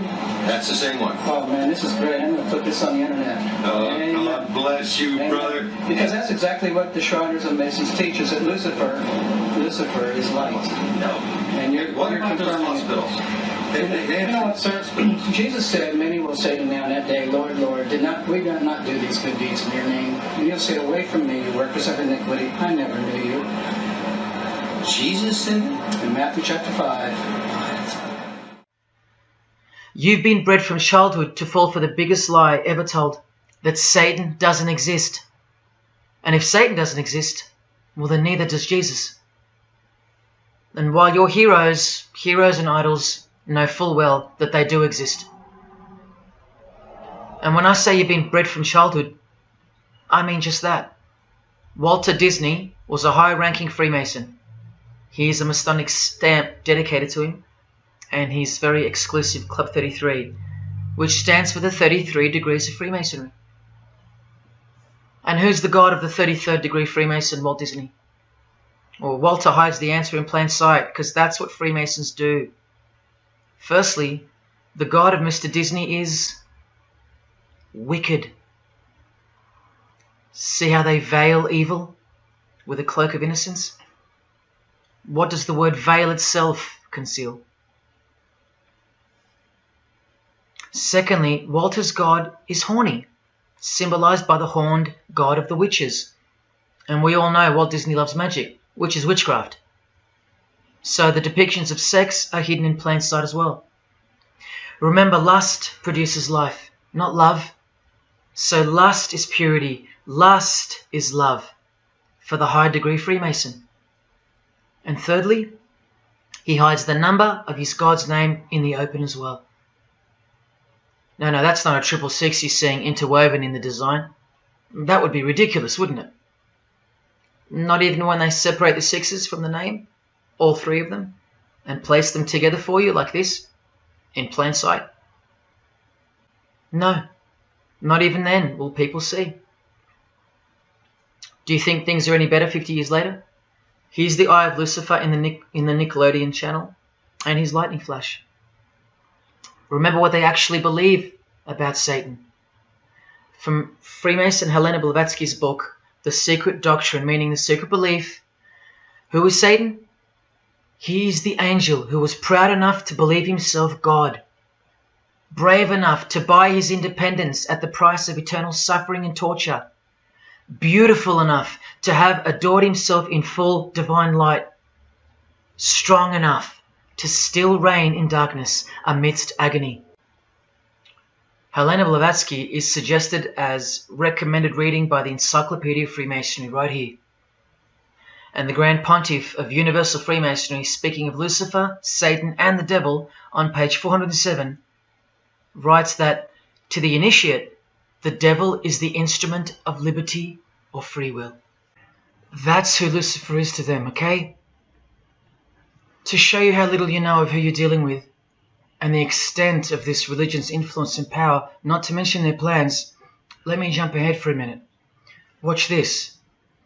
This is Lucius Trust. The Lucius Trust is a non-for-profit service organization incorporated in the United States in 1922, and their objective from Lucius Trust website, dedicated to the establishment of a new and better way of life for everyone in the world, based on the fulfillment of the divine plan for humanity. The divine plan. A new way of life, like a new world system, like a new order. Now, you want to see who they work for? The Lucius Trust has consultative status with the Economic and Social Council of the United Nations. The United Nations, the UN. They consult the United Nations of the world. They advise the United Nations of the world. Now look at this. The Lucius Trust's publishing company was founded in the early 1920s as Lucifer Publishing Company. The Lucius Trust says that the name was probably chosen to honor Lucifer. What on earth does a modern-day consultant to the most powerful and progressive force engaged in uniting all nations under one banner, the UN, have to do with the fallen angel of the Holy Bible? The one that Jesus Christ told us would manifest on earth as a world ruler, to deceive the whole world into a new world system. Yes, that angel. Why on earth would they honor that angel? Well, that's easy. They were founded by Freemasons. Incorporated into the United States by Alice Bailey and her husband Foster. Well, here's a book written by Foster the Freemason, The Spirit of Freemasonry, published by Lucius Press, also known as Lucifer Publishing. And one last thing, if you dig a little, you'll find an article on their website, The Esoteric Meaning of Lucifer, on a modern company website with consultative powers to the United Nations of all things. Wow, I really hope you're seeing this. In the article it states that the Baileys had enormous respect for H.P. Blavatsky, who stated in her renowned occult book, The Secret Doctrine, on page 245 in the chapter called Holy Satan. It is Satan who is the God of our planet and the only God. Then the article goes on to say that the Baileys sought to elicit a deeper understanding of the sacrifice made by Lucifer. Everything has been reversed. Evil is good, Jesus is the enemy, and Lucifer sacrificed himself for you, not Jesus Christ, the one who washed the feet of his disciples and the only one they fear. Modern progressive atheists do not influence world events, people. Satanists do. Remember the goal of the Lucis Trust? The fulfillment of the divine plan for humanity. Yeah, the divine plan exposed by Jesus Christ in the Gospels. Hence their war on the Bible and the abolition of it from the school system and even from modern Christian churches who dare not preach from the book of Revelation. Your most highly evolved and contemporary leaders of society secretly believe that in the theosophical perspective, the descent of these solar angels was not a fall into sin or disgrace, but rather an act of great sacrifice. They believe in the fallen angels and their revolt against God as revealed in the Bible, led by the devil, the chief commander of Freemason Bob Dylan, remember? These people make contact with these fallen angels, with the royal art of Freemasonry called witchcraft. Please stick around. Let me show you that. How many solar angels does the Bible say followed Lucifer out of this heavenly realm?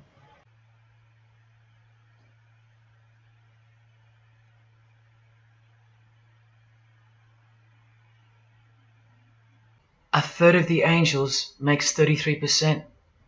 Does that number sound familiar yet? 33 degrees of Freemasonry. Just a coincidence?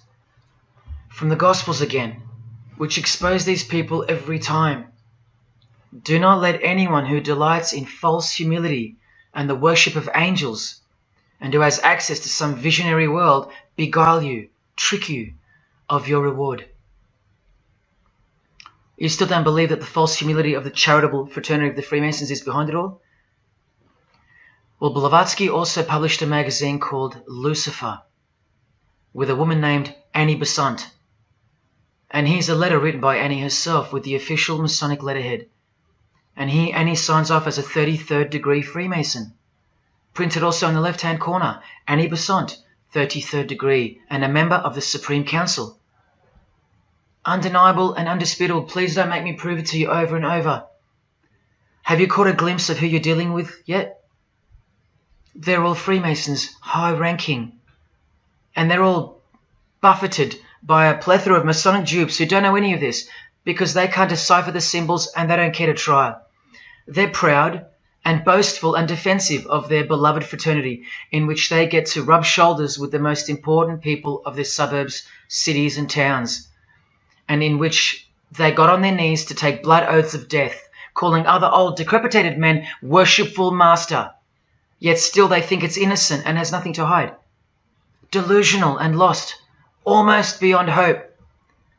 Some of them still think it's a Christian organization, just like the founder of the Satanic Church described.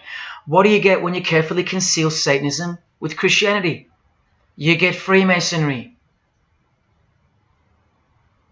People, Satanism is at the core of our world, and it is behind the new order that will be implemented soon enough. It will be all done through deception. You'll be tricked. Remember how I told you that the all-seeing eye sees that we're in hell? Well, the massive witch and Freemason Helena says so right here. Satan is the minister of God, Lord of the seven mansions of Hades, the angel of the manifest worlds.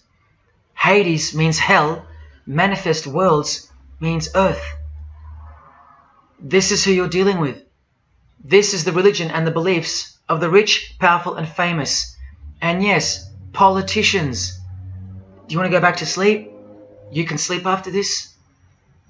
Or wait till I show you what they're going to do to you, coming up in this many minutes. For those who simply refuse to believe that Bono or Scott Morrison or Prince can be Luciferians because they all go to church, let me show you another Masonic ritual they do. And this is before Satanism or Luciferianism is revealed to the candidate. And then you tell me if Bono or Scott are capable of secretly believing in Lucifer. It all starts here with the Masonic apron. Different kinds signifying different grades. Have you guessed what it's hiding yet? The genitals. Pretty obvious. Like everything else they hide, once you can see. The genitals are the true working tools of a Mason. Freemasonry is foundationally a sex cult, like Satanism, because it all starts with sex, doesn't it? Life itself starts with sex. So the mystical force of the true God of Freemasonry hides in the hidden part of the human body. That's the Holy of Holies, covered by the Masonic apron, the seat of God, the seat of Lucifer. See here with Satanist King Diamond's artwork? The eye is attached to the horn god, but look at where the eye starts, from the waist down. That's where the apron of a Mason begins. And the one eye of Freemasonry is also the one eye of the penis, where life generates and springs forth. See the openly hidden secret of the Masonic square and compass now? You're looking at the sex act. That's the female in missionary position, and that's the male mounting her. The sex act. And the eye in the middle, with these emanating rays, is the orgasm and the ejaculation of the penis. See life shooting forth. That's how they see the sun and the earth too. The sun is the visible penis of their true God, shooting forth life continually. The light itself is the mystical sperm of the God of this world. The sun and penis generate life, while the earth and female womb produce life. The letter G, when replacing the I in the middle of the square and compass, stands for generation, sexual generation. The practical aspect of Freemasonry and Satanism's religion is that of a sex cult. You see Rod Stewart telling you he's a Freemason? By displaying the hidden hand of Freemasonry, also known as the Master of the Second Veil, and look at his other hand, taking the Masonic apron's place for covering his penis, which is the Holy of Holies, the seat of God for the Mason. And from the Grand Pontiff of Freemasonry, Albert Pike, hence the significancy of the phallus, the penis, or of its inoffensive substitute, the obelisk. Straight from the horse's mouth, the erect penis graces us, or should I say disgraces us, with its presence in every country in the world, marking its territory. The Masonic obelisk in our face, everywhere, making its bold statement, yelling, screaming in silence. This is another reason why we're considered the ignorant and stupid masses. Another example of hidden in plain sight. And here's an erect penis on the front page of the female Freemasonry magazine, The Eastern Star. I once stood in front of this obelisk in Sydney, and I must have asked 30 people what they thought it was. Not a single one of them knew. To the Freemasons of the higher degrees, the whole universe is in fact one giant and continuous sex act. This is the structure of Freemasonry. You can take this path to the top or this path. And way up here, you have the Order of the Mystic Shrine. The Mystic Shrine is what's found behind the Masonic apron, because that's where life comes from. That's the Mystic Shrine. You have to be a 32nd degree Freemason to be asked to join the Order of the Mystic Shrine. And then, once you're inside, you can be invited to join this order, the Royal Order of Jesters. See, Freemasonry is like Russian dolls, and Satanism is at its center. Look at some of the pins and lapel designs for the Order of the Jesters. You can only join them unless you're at least a 32nd degree Freemason. Sex and debauchery. Erections. The adoration of the phallus. Masturbation. Devils. Demons. Fallen angels. This one here, mocking holiness, reference to the anus, and sodomy, anything to mock the Bible. This disgusting one has King Momus sitting on a female's face, and hidden in plain sight is the square and the compass, for those who have eyes to see. Bestiality, yes indeed. this bagpipe player has an erection and the sheep is running away scared. Self-explanatory. This character has an emphasized eye, if you can see that, and the skull has an emphasized eye also. The wink and the one eye of the Indian. And the secrecy, the symbols of secrecy. On the far right here, the monkey covers his groin area, symbolizing the Masonic apron, and the black and white dogs, well, they symbolize the checkered floorboard of the Masonic Lodge, which is sexualized male and female principles. The horned god, where evil and good don't exist. And in the first degree, Masons are given a Bible stamped with a square and compass, oblivious to the inherent mockery and the foundation of the whole fraternity, as alluded to here with a genuine Royal Order of Jester's private lapel. This is a certificate that a Jester receives after his initiation, and you see here their patron is named King Momus, and he was a god, or a daemon, which is a variant of the word demon, who was expelled from heaven, as the legend goes. Sounds just like Lucifer, because it is. Did Freemasonry disassociate themselves from the tax-exempt branch of Freemasonry known as the Jesters? Well, no, they didn't, because, I mean, this is rare footage of an event within the lodge. Now, I'm sorry about the quality of this, but this is a Masonic lodge. So for Masons that want to say that the Jesters are contrary to Masonry, well, look at these dirty old men, masters of the lodge, with sublime morals, all married, probably all have daughters and granddaughters, yet still this, inside the lodge. But for you it should be obvious, because you can see the square and compass, the sex act, and the all-seeing eye right in the middle. I told you that Satanism was the oldest religion in the world, and it is. The sex act was ritualized and organized as a religion before we called it Satanism. But Satan has always been the god, the horny god, the horned god of these sex cults. All of them, from Sumeria to Egypt to Greece and so on, that's called paganism. And the real Bible of the Freemasons and the pagans, the one not written by hand, the one that's older than any book, the one that supersedes all the rest in age, thus making it the purest and most unadulterated word of God in the eyes of the Freemasons, is nature. Nature is their Bible. And before you think there's nothing wrong with that, wait a second, because you're not thinking straight. Ask a Mason, whether he be a first degree or a 33rd degree, what is Freemasonry?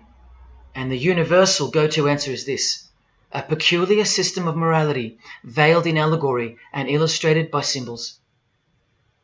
Now, why would you need to veil your morals? Because in their peculiar system, evil is good and good is evil. That's Satanism 101. A peculiar system of morals. That should tell you something. That should tell you everything. Why would your morals need to be a secret? Because their deeds are in fact evil. Glorifying the laws of nature, where cruelty and self-obsession are virtuous characteristics. That's nature. Nature is as cruel as she is kind. The checkered floorboard, where everything is legal. It's Christianity that lives in reverse. The first shall be last. Love your enemies. The meek shall inherit the earth. These are unholy and unnatural concepts in the eyes of visible nature, the nature of Freemasonry, which is Satanism. What the Freemasons really mean by this morality veiled in allegory is that they're allowed to steal because nature allows it. They're allowed to kill because nature allows it. They're allowed to commit adultery because nature isn't monogamous. They're allowed to lie, indulge in all their God-given senses, especially sexual, because nature encourages it, as long as no one finds out, under oath. Jesus said, narrow is the road that leads to life, and broad is the road that leads to destruction. The Freemason of the century says, no true Mason can be narrow, for his lodge is the divine expression of all broadness. Because broad are the divine laws of nature. While they glorify those laws, Christianity breaks those laws. It becomes supernatural, because only then can you love your enemy. And so it goes that Christianity is despised by Freemasonry, the real Freemasons, because their Bible is nature. And by nature, they know the personality traits of their God, Satan, because he's the God of this world, just as the Freemasons, the enemies of mankind, say that he is. And just like Jesus said he was too. So they believe that Jesus is evil because he denies human nature and burdens us with the knowledge of sin. Observable nature, that's what guides the Masons' ethics and the Masons' morals. That's why they're called Freemasons. Believe you me, because they're free from moral obligations, free from sin, from guilt. They're free from Jesus Christ. These people are introducing this new system of the world, this new age. You're going to miss Christianity when it's gone. Mark my words. Because you have no rights in the eyes of nature, which is the Bible of Freemasonry and Satanism. And soon that will become painfully plain as a fact of life. Now please, I give you fair warning of what's to come in this presentation. It's very disturbing, or at least it should be. But cause to celebrate follows the disgusting things you're about to see. This is precisely where my own life and well-being come into danger. So let me say this right now. If you hear of my sudden death, or of my possession of 0.5 kilogram of cocaine or child porn, or my overdose or my suicide, remember this video. And if something so unfortunate should happen to me, may it serve as a catapult to you and as a remembrance of the conclusion to this presentation, which is this many minutes away. Do I really think they're going to make me pay for this video, for breaking my oaths? Well, seeing as people are so far gone, lost in the illusion that secret societies have constructed around you and inside you, and seeing as they can simply pull this video down, close my account and whatnot, no, I don't think they'll come after me. But if they do, let me say this to the Grand Lodge that orders my demise right now. Jesus wins. So in saying all that, here we go. Is Scott Morrison a Satanist? I'll let you answer that. Here is a ritual that Scott and every Freemason from this guy to this girl have performed. There is one Masonic apron you'll never see being worn. This one. And when I bumped into it, I thought it was a fake. Until I found this in Richardson's Monitor of Freemasonry, official Masonic literature, written for Masons only. On this page, what is that head doing there? You'll find out in a sec. Let's read the description of the apron worn in this degree. Speaking of the initiates, it states, they wear white aprons sprinkled with blood red and lined and bordered with black. On the flap of the apron, a bloody arm holding a dagger, and on the apron, a bloody arm holding a bloody head by the hair. Now this is why there's an illustration of a decapitated head. And this is going to become to a bone-chilling conclusion. So during this ritual, the candidate removes the blindfold and discovers a basin of water with a tumbler beside it. He is also astonished to find a human head lying on the floor. The master of ceremonies returns and directs the candidate to take up the knife in his right hand and the head in his left. Yes, this pope, this rock star, this pop star, this actor, this actress, and this beloved Prime Minister. This is what they've done. All of them, hands down. And you thought all you needed to be is talented to succeed? No, you need to belong to the secret society called Freemasonry. And believe me, when you belong to them, you belong to them. Now you tell me, can these people end up believing in Lucifer? Is that really a stretch? Carrying around a bloody head? Swearing to have your brain cooked, tongue torn out from the roots if you ever reveal anything? No, the stretch is that you think they couldn't believe in Lucifer. That's the stretch. Lucifer, the one who sets you free, remember, from sin by sinning. Can you now see the bloody spirit of Freemasonry lurking behind the veneer of charity and the veneer of Christianity? Because Scott Morrison goes to church, apparently. The Pope is a Christian, apparently. But look at these people. So-called Christians or Christians gathered around a giant erect phallus in the middle of the Catholic square. This is Freemasonry, the demolition of morals, the creation of hypocrisy, and the demolition of true virtue. These minds are directing the future. Now, to be fair, I don't know if these heads are real heads. I never got that far to find out. But I will tell you this. All the skulls they use they're real. All the skeletons they use they're real. And they run every single noteworthy funeral home in Australia and the world. I know that personally and for a fact. Once again, you are only seeing the tip of the iceberg, because I can't bring myself to tell you about what I really know of the rituals that come after the 33rd degree Freemasonry. For as much as they celebrate life in various grotesque ways, they also celebrate death in ritual form, which are the things I can't speak of to you.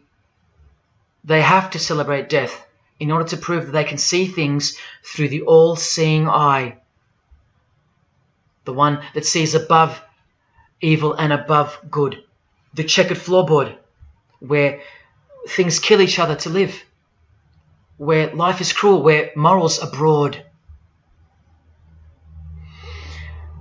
There is no sin. There is only nature. See, these Masonic rituals are designed to desensitize the candidate further and further in preparation for the raw truth of Satanism, the truth which is plainly stated by the Grand Pontiff of Universal Freemasonry. Lucifer is the light bearer, and that you should doubt it not, from their own literature and from their own mouths. Until finally the candidate's introduction into the royal art of Freemasonry, witchcraft. The ancient craft. Why do you think that witchcraft has disappeared? It never disappeared. It was hidden, forced to go into hiding by the appearance of Jesus on the human scene. Another reason why he's passionately hated, and soon him and his ways will be done away with in this new world, and so will your rights. You still don't believe me? You're still doubting all the evidence, like the Freemasons are counting on you to doubt. Well, remember from the Encyclopedia of American Religions, the continuing impact of speculative modern Freemasonry provided fertile soil in which new magical orders could grow. Watch this 2-minute clip. I can vouch for every single thing you hear come from the former Masons' mouths. In the initiation in Freemasonry, we had to be recommended by another Mason. Well, in order to join witchcraft, you have to be first screened. You have to be recommended by somebody currently in witchcraft. Well, when I was initiated, I was blindfolded and bound by a rope, and on your bare chest was thrust the point of a spear. In witchcraft, we were initiated through a very involved ritual, initiation ceremony, wherein the candidate was led blindfolded, bound by a rope to the edge of the magic circle. And the rope is around your neck and you're led forward. And up front, at the eastern end of the building, is a person who's a worshipful master. And you kneel down before him as if he were a god. You were met by the high priest or high priestess at that time, usually with a sword to your chest. When I went to enter the lodge, a sharp object was put to my left breast. And I was warned that should I reveal any of the secrets of Freemasonry, to know what to expect. When you're presented before the high priest, a sword is held against your chest, and you actually take a blood oath, promising to remain faithful to the secrets of witchcraft. Well, when you are in the room, this blindfold is taken away from you, And this is a time when they say that you're coming from darkness into light. During the initiation ceremony, the initiate is led by the lieutenant of the high priest and is challenged at the edge of the circle by someone saying, "Who goes there?" And the answer is, "One from the world of darkness." In Masonry, the prayers are ended with "So mote it be." Oh, and one of the other aspects of, or distinctives of the craft was that we would always end any spell or ritual where we released the power, this is where the power was released, with the word "So mote it be." By now this should sound like a stupid question, but why do you think that the initiation ceremonies into witchcraft are almost identical to that of Freemasonry? I'm not even going to answer that. Come on, people, wake up with me. Here's Kylie Minogue, a Freemason, okay? Hidden hand of Freemasonry and the one-eye symbolism of the god of her religion. Now here she is giving the vow of silence, but what the masses fail to see is what's written on the book she's holding. Witchcraft, the royal art of Freemasonry. This is what her vow of silence is referring to in the picture. Yes, Kylie Minogue is a witch. And if you're still that deluded by the magic wand that is television, entertainment, movies, media and whatnot, then you'll no doubt fail to use the incredible eyes that God gave you, from which to see the real world with, the evil world, where Satanists are at the helm. The ban on witchcraft was only officially lifted in England in the 50s, after more than 1,500 years. So that tells you who's in control now. And when I give you a glimpse into witchcraft in a minute, you'll see why it's evil and why it should be anything but legal, even when using it for so-called good, because the well they draw from is poisoned. But thanks to propaganda, the craft of the witch has been absorbed into the realm of fantasy. Justin Timberlake here is also referring to magic in this cover art, with the all-seeing eye looking through the number of their god. Magic. Magic is a much smoother and more acceptable word than witchcraft, that other word. That word still retains its ferociousness, its true character, but that word has been sterilized. That word isn't real to you anymore. You can't feel it for what it really is.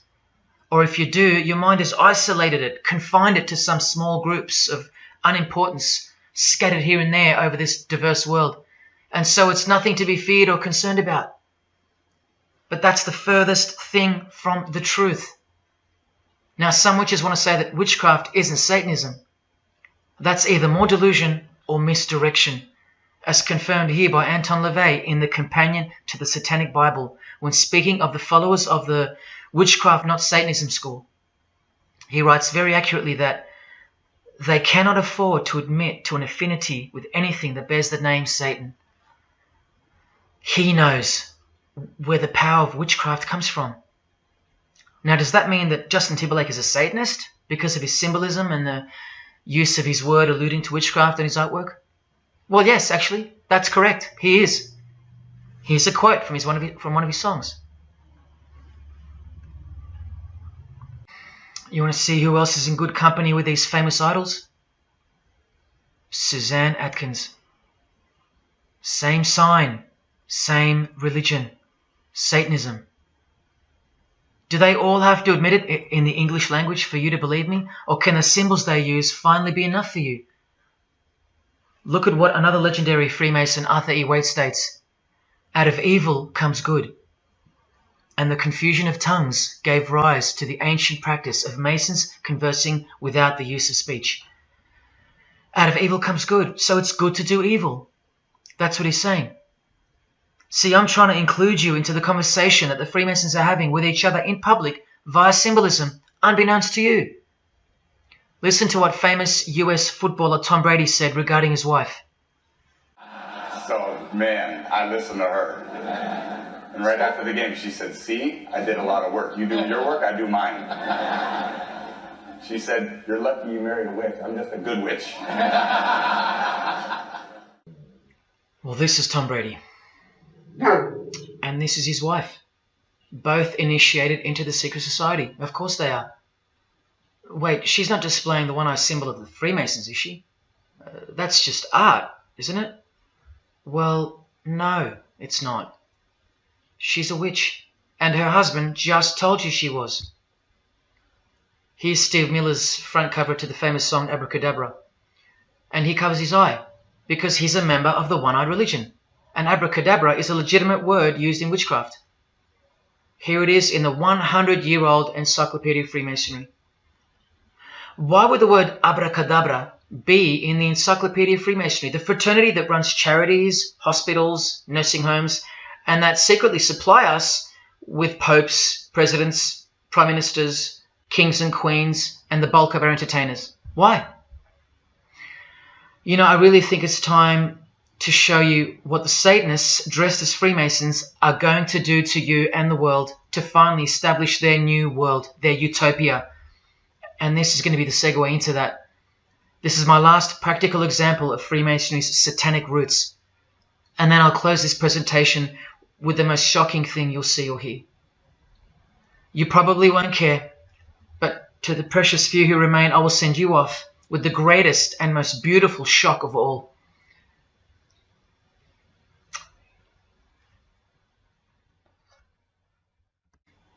This is Jay-Z inside his Masonic Lodge. You can see the Masons in aprons in front of him. This is where Jay-Z takes his sick oaths of silence, kneels down in front of other men, and calls them Most Worshipful Master, an appalling title to give to a man on this planet. Jay-Z the Freemason writes songs like this. This one's called Lucifer. And in Empire State of Mind he writes, Jesus can't save you. Life starts when the church ends. Oh, but he can save you, Jay-Z.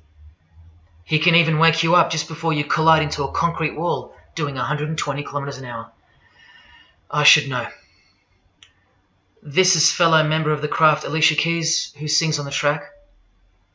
Here she is, showing her allegiance and wearing the broken and bloody cross of Jesus Christ, the occult peace sign, pure hatred for Jesus. There is peace when your conscience has been killed, seared to sin, and you can indulge to anything, a false and temporary kind of peace, no doubt. Here's a shot of Jay-Z's clothing line, purely Masonic, The Craft. Well, this is the craft he's referring to. This is him with well-known witch Marina Abramovich, also showing her sign of allegiance to Freemasonry. Now here we go. Here's Jay-Z wearing a most revealing top and the dead giveaway that you need to see behind the curtain of Freemasonry. Do what thou wilt. Do whatever you want. That's the adopted motto of the most notorious Satanist of the 20th century, 33rd degree Freemason, Aleister Crowley. Here is his certificate of appointment, known as the 33rd degree inscription and the double-headed eagle of Freemasonry. And here, next to his name on the certificate, including the symbol for a Grand Commander of Freemasonry, as shown in their encyclopedia. But to really confirm that he's a Freemason, here he is doing the Masonic sign of the Master of the Second Veil. Now here's a legitimate letter from Aleister. Again, the addition of his inscription of the 33rd degree, and he signs off with a symbol of the past Commander of Freemasonry. What does he write beside it? Baphomet. This Baphomet.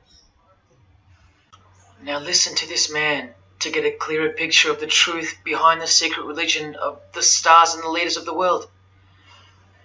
Aleister is the founder of a Luciferian church called the Ordo Templi Orientis, and he named himself the Beast 666, straight from the Bible, depicting the number of wickedness in human form. In his what's called Liber's writings, he says, "With my hawk's head, I peck at the eyes of Jesus as he hangs upon the cross." Do you see the hatred? You think they don't hate you too? Keep watching. And from the equinox, with the all-seeing eye of Freemasonry, this illustration. What does it mean? The writer himself explains. The picture is symbolic of the new eon, the new age. From the blasted stump of dogma hangs the hag with dyed and bloody hair, Christianity. There's a massive glimpse into the New World Order that's coming. Keep watching. And down here, do what thou wilt is the true nature. The true nature, remember? The broad morals. There is no such thing as evil. So do what you want. Can you see the Masonic future yet? Can you see the hidden hatred that pulses through its veins? If they believe in do what thou wilt, what do you think they will do to you? And what do you think they'll do in order to build this new world? This is from a commentary on his book of the law. The Beast 666 adviseth that all children should be accustomed from infancy to witness every type of sexual act. Do what thou wilt. And what about the royal art of Freemasonry? Magic is the highest, most absolute, and most divine knowledge of natural philosophy. What a statement. The highest, most absolute and divine. Well, let's have a closer look into some of the more hidden secrets of the most divine natural philosophy known as magic. Any living being is a storehouse of energy, varying in quantity according to the size and health of the animal. At the death of the animal, this energy is liberated suddenly. The animal, therefore, should be killed within the circle, within the magic circle, so that energy that's released can be captured and directed to serve the will of the witch, male or female. This is a science, a hidden science. But now hear this, coming from a 33rd degree Freemason, and don't you forget that. For the highest spiritual working, one must accordingly choose that victim which contains the greatest and purest force, a male child of perfect innocence and high intelligence is the most suitable sacrifice. Can you see? This is who Jay-Z is quoting on his top. This is who this Jonas brother holds in high esteem. This is who the Beatles have on their front cover as a figure they admire. No, worse, they put at the top. This is the same picture of the front cover in a mirrored form, and after some kaleidoscoping, you'll find this. Fellow Freemason Aleister Crowley sits at the top, and down the bottom there even appears the phallus with the testicles, and up here the vesica Pisces, also known as the vagina. Does this picture make more sense now? All Freemasons, yes indeed. And by the way, that's where Jay-Z got his symbol from Satanism, as portrayed here by Satanist and Freemason Aleister Crowley and by Satanic Church founder Anton LaVey. Does anyone still think that Freemasonry isn't Satanism in disguise? Let's finally take a peek into the royal art of Freemasonry. And this is the briefest way I can show you from the complete book of magic and witchcraft. This is a practitioner's manual, not from some bogus author trying to expose witchcraft. Just so you can get it through your head that this is real and this is protected. The writer or compiler of this God-forsaken book warns the reader that the recipes may seem disgusting, that the knowledge revealed has been forbidden, and has caused suffering and death to witches and the victims of witches. You don't think witchcraft was a serious menace in times past and present? Come with me, and I'll show you how bad this menace actually gets, as the world's most powerful and secret religion moves ever closer to fulfilling its biblical destiny, and it will. Close your eyes or not, it will fulfill its destiny. Firstly, let's connect this sick art straight to modern Freemasonry with the word abracadabra, both written in triangular form, from the Manual of Witchcraft and from the Encyclopedia of the Secret Society that your Prime Minister belongs to. And just like high-ranking Freemasons, male and female witches also drink out of a human skull. But here the practitioner drinks wine, in which they first dissolve or boil the brains or heart of an animal, before consuming it all from the human skull. In this ritual, the initiate is instructed to drink in the night at spring water, out of a skull of one that hath been slain. That's right, out of the skull of a human who's been murdered or sacrificed. Otherwise, eat a pig with a knife that slew a man. Please don't turn away. Look straight ahead and open your eyes to the planet you are on, because the real monster under your bed doesn't actually go away when you close your eyes. In other rituals of the craft, you burn a rooster while he's alive. With the use of a poisonous plant used in ointments and potions of witches, you can assure death and destruction on a victim. You want to make a female enemy sterile or a male enemy impotent for the rest of his life? Otherwise, you can just kill them. The hand of glory is the severed hand that is dried and preserved to be used in black magic. Yes, a dead human hand.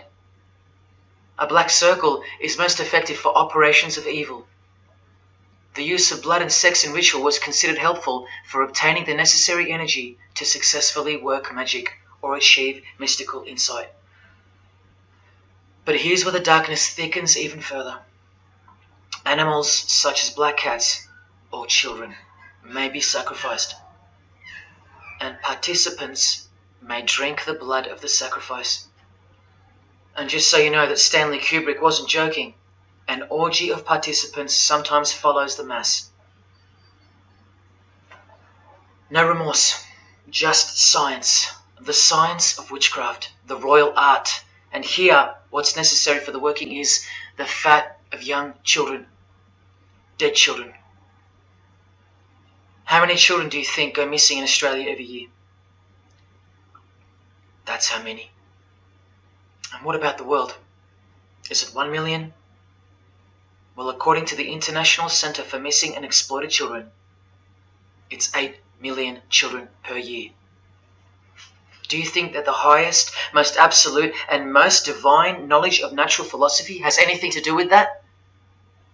Any chance of an international secret system that is bolstered by initiations and degrees and bound under the most brutal penalties that the human mind can ever devise? Do you think that has any involvement? Any chance of that? Am I saying that this Freemason has sacrificed children? No, I never said that. But did he ever even remotely mention the secret societies? Did he ever try to warn you? Educate you? No, he was under oath. Am I saying that these Freemasons have sacrificed children? No, I never said that either. But have they ever warned you about the secret society that believes that Lucifer is the savior? The society functioning right under your nose, that secret society? No, not a chance. Julia Gillard admitted she belonged to one, but that's about it because they're all under oath. So where does this ancient craft originate from? It originates from the spirit realm, from spirit beings. That's who taught mankind the royal art before civilization began.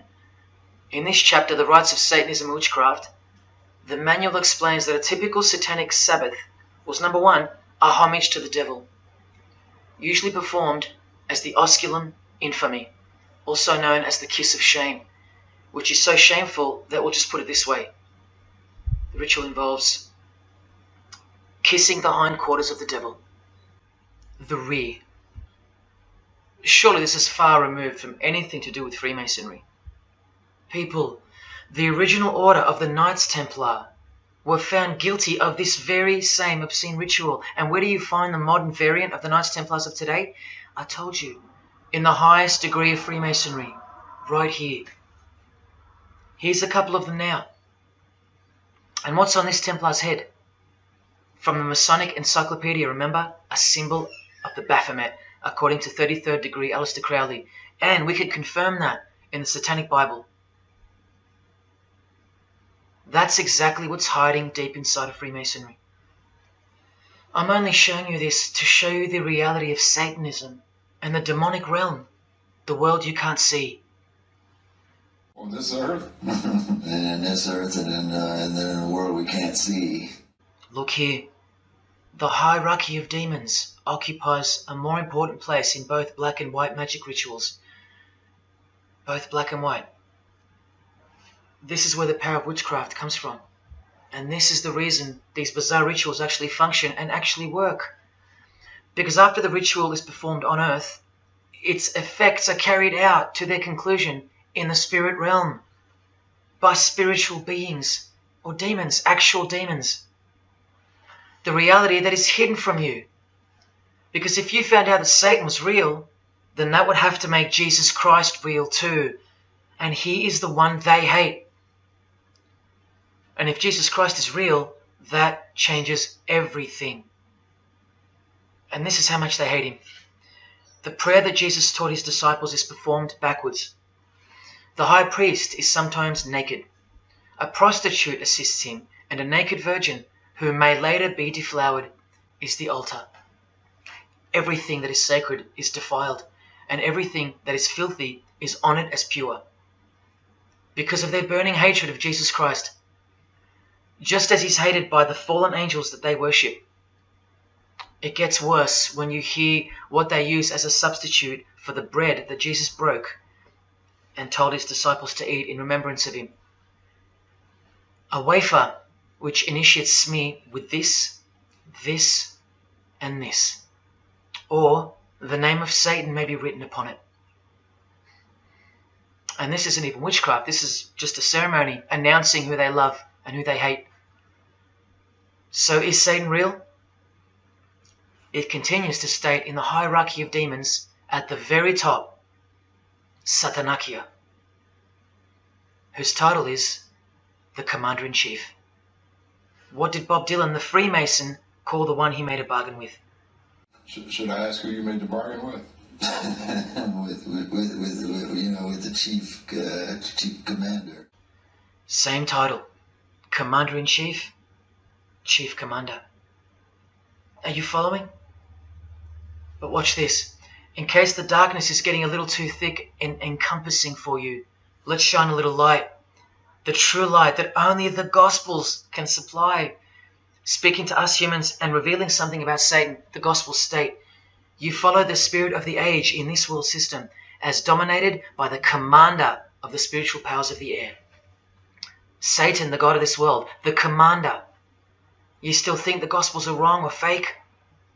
See, Satanists know that the spirits also live in the air, just as the Gospels reveal. You can summon any of these demonic spirits by name if you possess the royal art. Who do you think this figure on the front cover represents? A magician who is inadequately prepared and cannot attain his desires may seek the aid of Satan.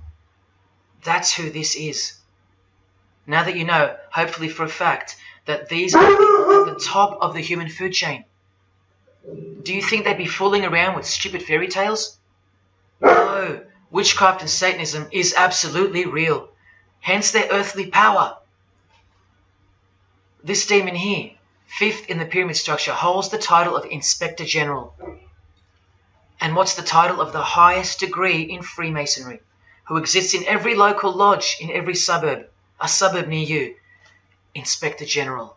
Same title as the living demon. Do you believe me now? You can even conjure Lucifer himself, or be Beelzebub, who the Gospels call the Prince of the Devils, both of whom are listed as superior spirits in this book of witchcraft and magic. I can show you so much more from this disgusting book, but I'll cut it off here with the seal of Saturn, a demonic sigil from the complete book of magic and witchcraft. And this is his seal. Can you see? Do you see?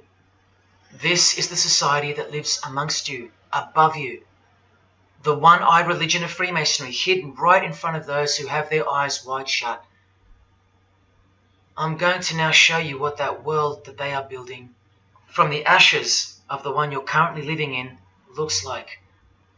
But lastly, to drive this business of blood sacrifice home, here's American rapper Atliya Banks with the 666 hand sign, and now over the all-seeing eye in her video, the eye in the triangle of the Freemasons on her shirt, and the devil's horns, her liberator, her master, her commander. And now displaying the secret society vow of silence, along with that, the last brief glimpse into the highly concealed royal art of Freemasonry. The amount of crap that's about to come off my floor right now, guys. Oh my god. 3 years worth of brujeria. Yes, you know I gotta scrape all this shit up. And what does brujeria mean? You know what it means. Witchcraft. Atliya Banks, the witch, with her eye in the triangle shirt, and the logo of, for example, the Grand Lodge of Freemasonry in Spain. one and the same symbol. The logo of the Fraternity of the Freemasons and the logo of this Church of Lucifer. The one eye. One and the same symbol. Freemasonry has deceived you. Yes, people, now you know how Satanism has functioned out of sight and out of mind. You still think there's no such thing as witchcraft? Or that it only existed in the olden days? You still think that blood isn't a part of the royal art? You still think that local Masonic lodges of the world are not filtering systems for Satanists and a cloak for organized Satanism with a grand master plan for the world? You think there's nothing to the blood sacrifice of Jesus Christ? After seeing all this and the Atliya Banks clip, and after realizing that there exists a hidden and guarded science of the art of blood sacrifice, you think there was no science behind Jesus' crucifixion, a deeper reality that we can't see or understand? You think Jesus didn't know what he was doing? Or are you one of those who still think he didn't exist?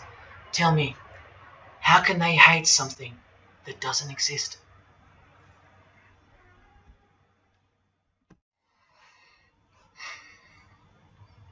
If only you could hear from some other Freemasons who have the courage to break their oaths. But you won't. You won't. This is probably it. But I once heard from a Freemason, an honest one, in about 2016, after I posted this picture on Facebook. He knew. He knew the truth. Just like you do now, or just like you should. And he wrote to me, and he said, by the time we are done, every church will be a brothel. Well, in case you think that that's impossible, this is a fashion show that was held in a church, a real church, and it was organized by high-ranking Freemasons, who you will see now to be Satanists. Designed to be a heart-wrenching mockery and a colossal sign of the times, this event. Just so you know, it's a Masonic production. Here's the inside of a lodge. See those twin pillars? Well, here they are. See the Masonic checkered floorboard? Well, there it is. See the Masonic square and compass? Well, there it is. And do you see the eye of Freemasonry? Yeah, there they are. The lower square in the square and compass has been disfigured so that as to not make it too obvious. But now that we've established that, here is the spirit of Freemasonry, as displayed through just a few of the models. This one wears the horns of the Baphomet, the horns of Satan, with his all-seeing eye in the background. More horns. This model wears the all-seeing eye, as does this one. And this disgusting thing with another huge all-seeing eye of Lucifer in the background. Then there's this, with a satanic pentagram on her face. And finally, this male model in a skirt with two satanic inverted crosses of Jesus Christ on his top in a church. Oh, the morbid victory of the Freemasons. Unstoppable. For now. When people like Lady Gaga cover one eye while wearing an inverted cross, and you don't see the connection of the one eye symbolism to Satanism, then your observational skills have been compromised. In the span of 2 days, I saw these ads in my local shopping centre. And that alone tells me that the satanic age is here, manifesting all around us, seemingly invisible, while you look straight ahead through the symbols. Just like the initiation process of the secret societies themselves, society at large must be incrementally introduced and seduced into further depravity and self-love. And haven't we been slowly but surely perverted over time, degree by degree, until we think that men dressing as women is beautiful and healthy, anal sex is a form of expressing love, the sick world of pornography is considered as liberating for women and men, and protected by free speech. In California, babies are allowed to be aborted after birth because it's a woman's choice. And that's not considered murder. A world where we should applaud young children like Desmond is amazing, cross-dressing while he dances for gay men at a gay bar on a podium because he's paving the way for the kids of the future. And we should get shamed, fined, and even jailed if we point out that this is sick, sinful, and dare call it evil, which is what it is. What spirit is behind Desmond is amazing? Oh yeah, an evil spirit, no doubt about it. You think Freemasonry and their peculiar morals aren't behind the decline of Christian morality and morality worldwide? It's all by design. The Masonic war on Jesus and the Christian social structure, generally undetected by human perceptions, and still people will write to me and comment on how absurd what I've said is. A cloud over the eyes of their heart. Well, I tell you this, there is no bigger axe that has ever been grinded than the one Freemasonry grinds. Because the appearance of Jesus Christ pretty much destroyed their religion, drove it underground, and they will have their revenge. Soon you're going to see it. We've all been initiated into the lowest levels of materialistic Satanism under the banner of secular humanism. I know blokes who think that life's great, mate. Life's terrific. Life's what you make it. Evil, Lucifer, Satan, these are just words that Christians invented to help them sleep better at night. There are no cults. There are no conspiracies. John F. Kennedy's speech about secret societies plotting against the world, that's not relevant anymore. That's history. There's no such thing as Satanism amongst civilized people. Oh, children, when darkness comes to your door, takes your wife, takes your health, your job, your home, your freedom, your children, then you call out, oh my God, this is evil. Why is this happening to me? Well, here comes the darkness. Here comes the evil. You want to know what the New World Order looks like? You want to know what the future holds? You want to know what horror is coming to our planet? As Jesus told us, for then there will be great distress, unequaled from the beginning of the world until now, and never to be equaled again. Ladies and gentlemen, welcome to the Masonic New World Order. These are the mysterious Georgia Guidestones, also known as the American Stonehenge. They are a set of granite monoliths which were constructed in 1980 and funded by an unknown and anonymous group and commissioned by a man using the pseudonym R.C. Christian. On a ledger beside the monument is written, "Let these be guidestones to an age of reason." Here we have a reference to a new age. With this, we get a clue as to the spirit behind the structure. The Age of Reason happens to be the title of a book by Thomas Paine. Now, you can colour him any which way you want to, but whichever way, one glaring colour shines through. Thomas was a hater of Christianity. That's the second clue to the spirit behind the Georgia Guidestones. The third is the fact that the Guidestones feature as what could be seen as a replacement to the Ten Commandments of the Christian God with the new Ten Commandments of the New Age. Because I will not steal, cheat, lie, kill, and so on. They're just, well, too narrow for the New Age, for the Age of Reason. Clearly designed to be a take on the biblical commandments, being 10 in number. They are all very vague indeed. But anyone can ascertain the horror that must first take place before this New Age can begin by looking at the first guideline. Because this one's not vague at all. Maintain humanity at under 500 million. That's right, a reduction of at least 7 billion human beings would be necessary for that.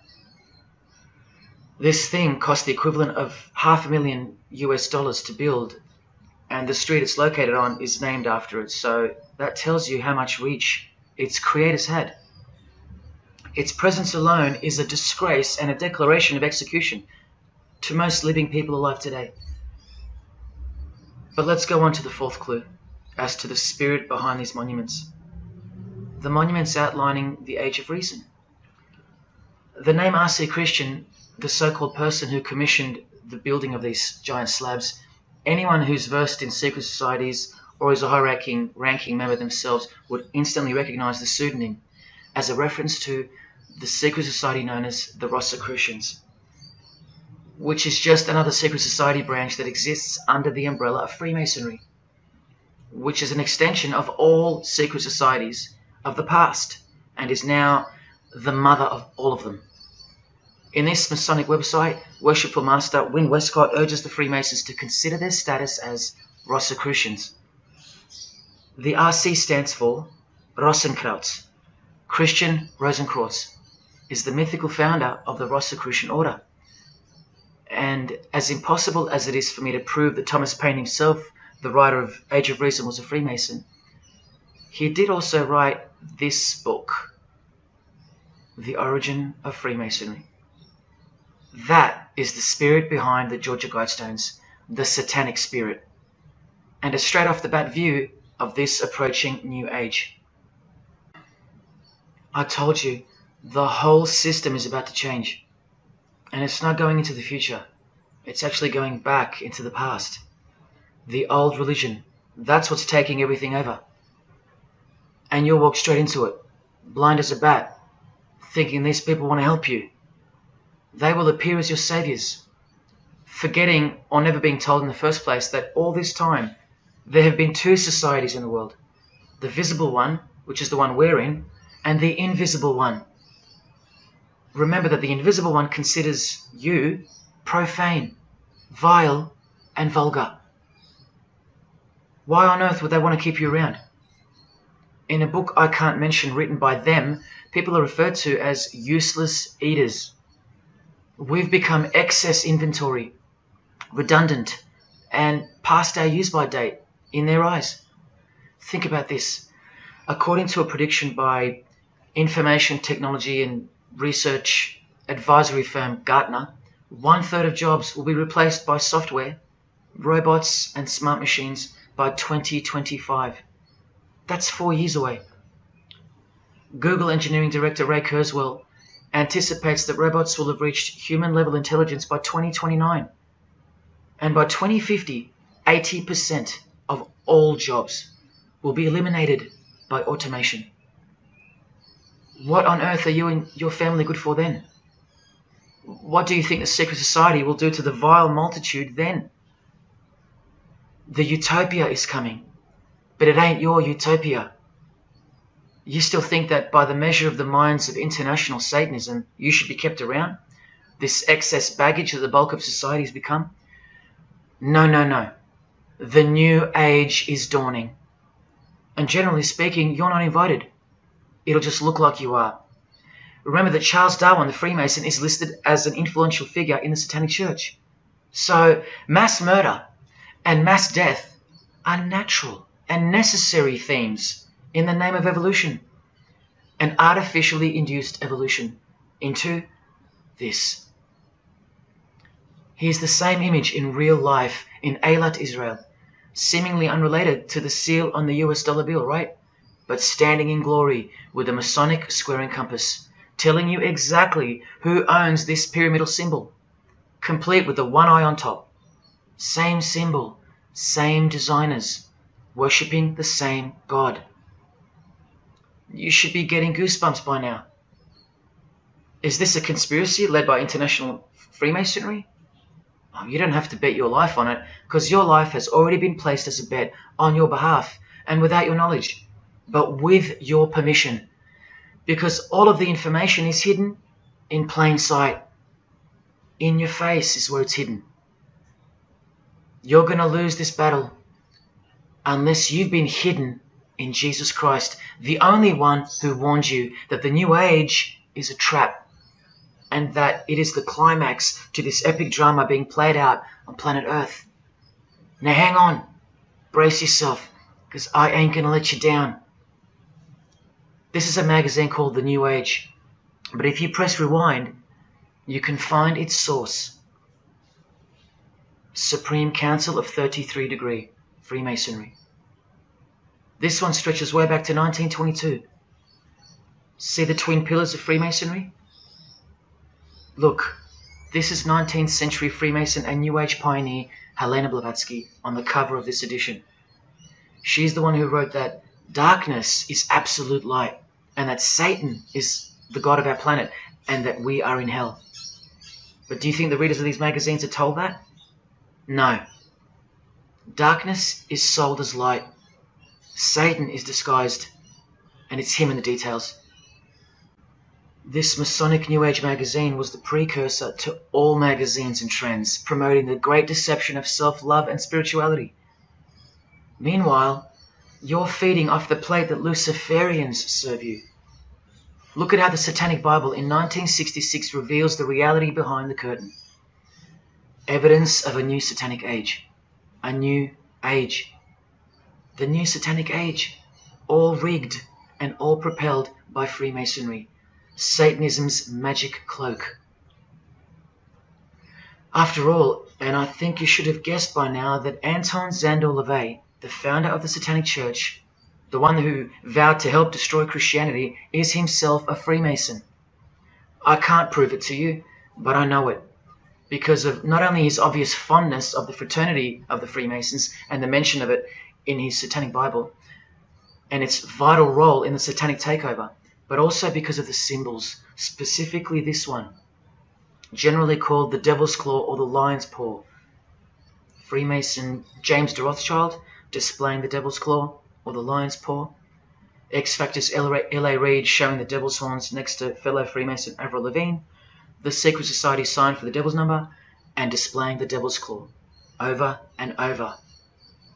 The better example is with New Age guru Annie Besant, co-writer of Lucifer magazine and 33rd degree Freemason, also showing the Lion's Paw here and here. But the best example I have is with Aerosmith, guitarist Joe Perry clearly displaying the sign of the Master of the Second Veil of the Freemasons, and right next to him, Steven Tyler, doing the Lion's Paw. Clearly both Freemasons, secretly showing their allegiance with symbols. And here's Anton LaVey displaying the same Masonic symbol. Yes, a Freemason founded the Satanic Church. Now that we know who's really behind the so-called New Age, listen to some of the confessions of the New Agers in their literature, once you scrape past all the talk of spirituality and love and rainbows. New Age author, feminist and hater of Christianity, Barbara G. Walker writes in The Woman's Encyclopedia of Myths and Secrets, a 666, 666, was the magic number of the triple Aphrodite. She further compliments the number when she calls it the miraculous number 666. Speaking of the New Age to come, PhD Christopher Hyatt writes in Undoing Yourself, as we moved closer and closer to the well-planned for and long-awaited invocation of the Prime Minister unto the very King of Hell, the Grand Vicar of Lord Lucifer. Yes, the very well-planned for and very long-awaited indeed. Do you see what's coming? Mr. Hyde also enlightens us in the fact that opposites do not exist apart from the mind. Evil and good are all in your head. That's why you should brace yourself, because these are the minds creating the New World System. He confirms this. The New Age will require new men, men of high consciousness and fortitude. All of our present dogma models will crumble. He means the Christian and the Christian social structure will crumble. In the introduction to the book, another PhD, Robert Anton Wilson, tells you what the New Age really thinks of the Christian social structure, which you have more or less enjoyed your whole life, Christian or not. Christianity and democracy have been among the worst disasters to ever befall the human race. I told you, atheists, you're going to miss Christianity when it's gone. Here's a picture of Robert with the Masonic eye in the triangle on the wall behind him. Remember where the term New Age came from. So once again, do you think that the new system, the New Age, is going to be democratic? A system that respects you or gives a damn about what you think once it's in place? Let me answer it this way. Christopher Hyatt quotes from one of his literary heroes and famed philosopher, Friedrich Nietzsche, who said, "What is more harmful than any vice? active sympathy for the ill-constituted and weak. Christianity. So to be a Christian and to actively have sympathy for the weak, that's the worst vice. That's backward and evil. So the answer's no. This is what I'm warning you about. And look, Frederick's work has exerted a profound influence on modern history. That's from Wikipedia. You know what else Frederick said? You probably won't find this on Wikipedia. The domestic animal, the herd animal, the sick animal man. That's the Christian. And what book of Friedrich Nietzsche were these quotes pulled from? The Antichrist. Nietzsche also wrote Beyond Good and Evil. That's how the all-seeing eye sees things, remember? So does Christopher Hyatt mention mass murder and depopulation in his book? Sure, here you go. Those who would survive can do so only by grasping the vision of what lies ahead. The new wave that will carry them into an interesting future. Yeah, where the vicar of Lucifer is God and Prime Minister. He openly admits the identity of this man. This Antichrist that most of you still think is a fairy tale figure from a fairy tale book. Jesus calls him the man of sin whose number is 666. The actual Antichrist, beloved of the secret societies. Yes, people, the New Age is satanic, actually and literally. On the front cover of this book, in which Christopher was co-writer, you can clearly see the eye in the triangle of the Freemasons above the Baphomet. Christopher admits in another book that both satanic cults and Christian fundamentalists are closer to seeing the truth than most normal people. Yes, indeed, how true that is. In Coming World Changes, Harriet and Homer Curtis speak of a prophecy they received from a mysterious spirit titled King of the World. Now, I wonder who that could be. Think not that any country in this broad world can escape. And they also speak of the long-expected great teacher, the king of the new one-world government. The victors will remain as the seed of the new race to people the new land, for the new sixth great race. This is the race that Luciferian Lady Gaga referred to. All part of the plan. In Threshold to Tomorrow, New Age author Ruth Montgomery writes on page 206 that only those open to the reality of one world will be around to enjoy it. Sounds like another vague suggestion for mass murder. Vera Elder Stanley's book title implies much the same thing. Initiation of the world. That's right, it's coming. You think Vera hasn't been initiated into the secret one-eyed religion? What else has she authored? How about The Finding of the Third Eye, the all-seeing eye? New Age author John Randolph Price writes in The Planetary Commission, in question and answer form, how do you define the Antichrist? The answer is pretty amazing. Any individual or group who denies the divinity of man as exemplified by Jesus Christ, the highest self of each individual, which Jesus Christ never exemplified because he is God. If you deny that mere men and women are divine gods, you are unfit for the glorious New Age kingdom. And you are the definition of Antichrist. In Practical Spirituality, he prepares his readers for a population drop of 2.5 billion people before the New Age era can begin. On page 32 of New Age author Barbara Marx Hubbard's book, Happy Birthday Planet Earth, she states that people will either change or die. That's the choice, she says. Notice the New Age has a new gospel, yet all the while, the world will be neglected of the information in the real Gospels, where it warns and predicts. For if someone comes and preaches another Jesus, not the Jesus whom we preached, or another gospel, you are most beautifully tolerant of them. In the Book of Knowledge, The Keys of Enoch, the writer has a quote-unquote direct experience with two spirits, Enoch and Metatron, and they share with the writer spiritually scientific teachings regarding the new system of things soon to be fully manifest. The reason this work is considered extra special amongst its readers is because it was the first book to point out the alignment between the Great Pyramid and the constellation of Orion. The first book ever.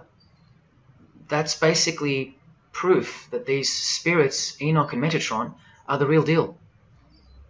Not only that, it was also the first book to show the direct relationship between DNA coding and the divine name.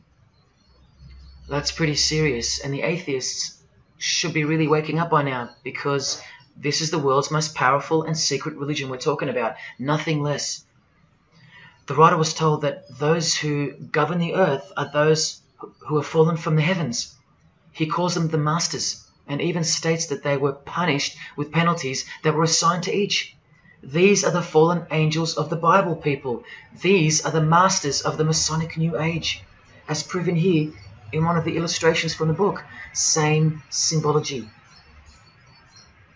This worldwide catastrophe that is coming will bring about a complete reorganization of Earth's life system. And like all high-grade initiates of the secret societies, every attempt is made to bring positivity to the number of the Vicar of Lucifer. I was given instruction to use the specific light harmonics 666, 999, and 12, 12, 12. The spirits further inform the writer of the Keys of Enoch that the pattern 666 is used to identify you with respect to the Earth's vibration. The number of the beast of the Book of Revelation of Jesus Christ is not only being glorified, it's manifesting in the world. And from another illustration from the book, once again, the same image we see being used over and over with the eye on top of the pyramid. This is the secret religion that encompasses us and has been influencing us for decades upon decades, 2 to 3 centuries, in fact. Just like the Gospels explain, this is an absolute counterfeit of the truth. Christ is mentioned everywhere, but not Jesus Christ. No, this is the Antichrist spirit, who will eventually manifest and appear to the world as one man. Doesn't sound so mythical anymore when you see that the enemies of Jesus Christ and those behind the New World System, they use biblical terms. And Christ, to depict the antithesis, the anti of the real Christ, their Savior. And these spirits from the world we can't see are the ones who taught mankind the sick art of witchcraft. Look at who supplies this book online, sacredmagic.com. You know what magic really is and what it really entails now. So once again, you can see the connection, the relationship. If you still think that this phrase, New World Order, is a conspiracy theory, you're suffering from a medical condition. On the Lucius Trust website, the consultants to the European Union, you find the statement that the New World servers are occupied with the task of inaugurating the New World Order. In the same article, this shocking admission is made. 2/3 of humanity will stand upon the path at the close of this age, and with that, 1/3 will die, or to put it surreptitiously, will be held over for later unfoldment. That's the Lucius Trust. The word Lucius being the replacement for the word Lucifer, who works hand in hand with the EU, the European Union, stating that 2.5 billion human beings are planned to be killed off. All predicted by Jesus, and only Jesus. And if you still think I'm joking or misleading you about what these people are and what they plan to do, here's a book written by the founder of the Lucius Trust, the Freemason Alice Bailey, Education in the New Age, where she, educates you about mass population reduction. When a form proves inadequate or too diseased or too crippled for the expression of that purpose, it is, from the point of view of the hierarchy, no disaster when that form has to go. Death is not a disaster to be feared. The work of the destroyer is not really cruel or undesirable. Do you see? Did you hear that?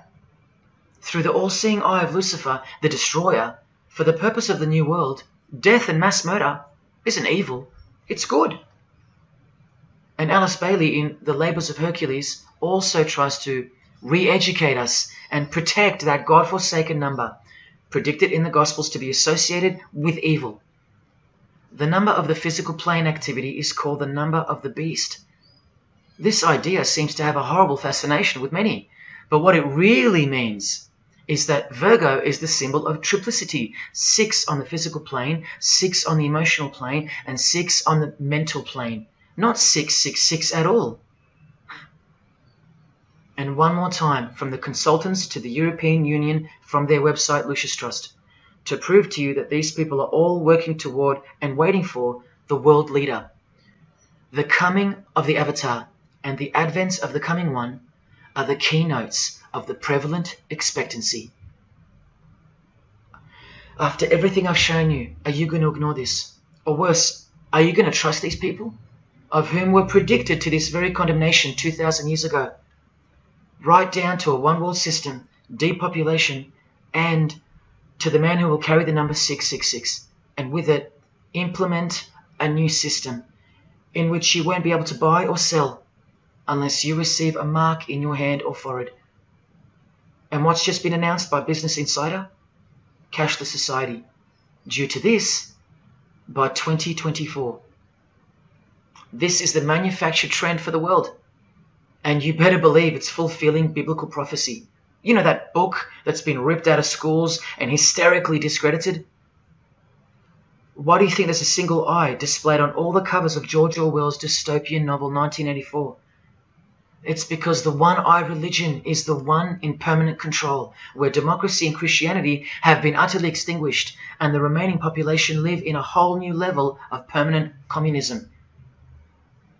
It is well known that George Orwell himself had ties with the Fabian Society, which is a secret society complete with degrees of initiation. Tucked away neatly somewhere under the wing of Freemasonry, the Fabian Society's logo used to be this: a wolf in sheep's clothing, which is exactly what Freemasonry is. And it was a metaphor for gradually advancing socialism. And socialism is communism for slow learners. This level of denial on our part has been brought on by mass propaganda, because everything has been weaponized to work against you and God's truth. Education, entertainment, and economics. You're a slave to each one. And Freemasonry is the slave master. Listen to the Grand Pontiff of Universal Freemasonry tell you about it in Morals and Dogma. The blind force of the people is a force that must be economized and also managed as the blind force of steam. You are just blind energy to them, made to be enslaved. This force must have a brain. Who do you think the brain is? Freemasonry is the brain, obviously. And he's saying that we're just the body parts that move to its will. Look, these are some pictures I took of the local obelisk in my town. An erect phallus hidden in plain sight. See how the cube at the bottom is rough? In Freemasonry it's called the rough ashlar stone.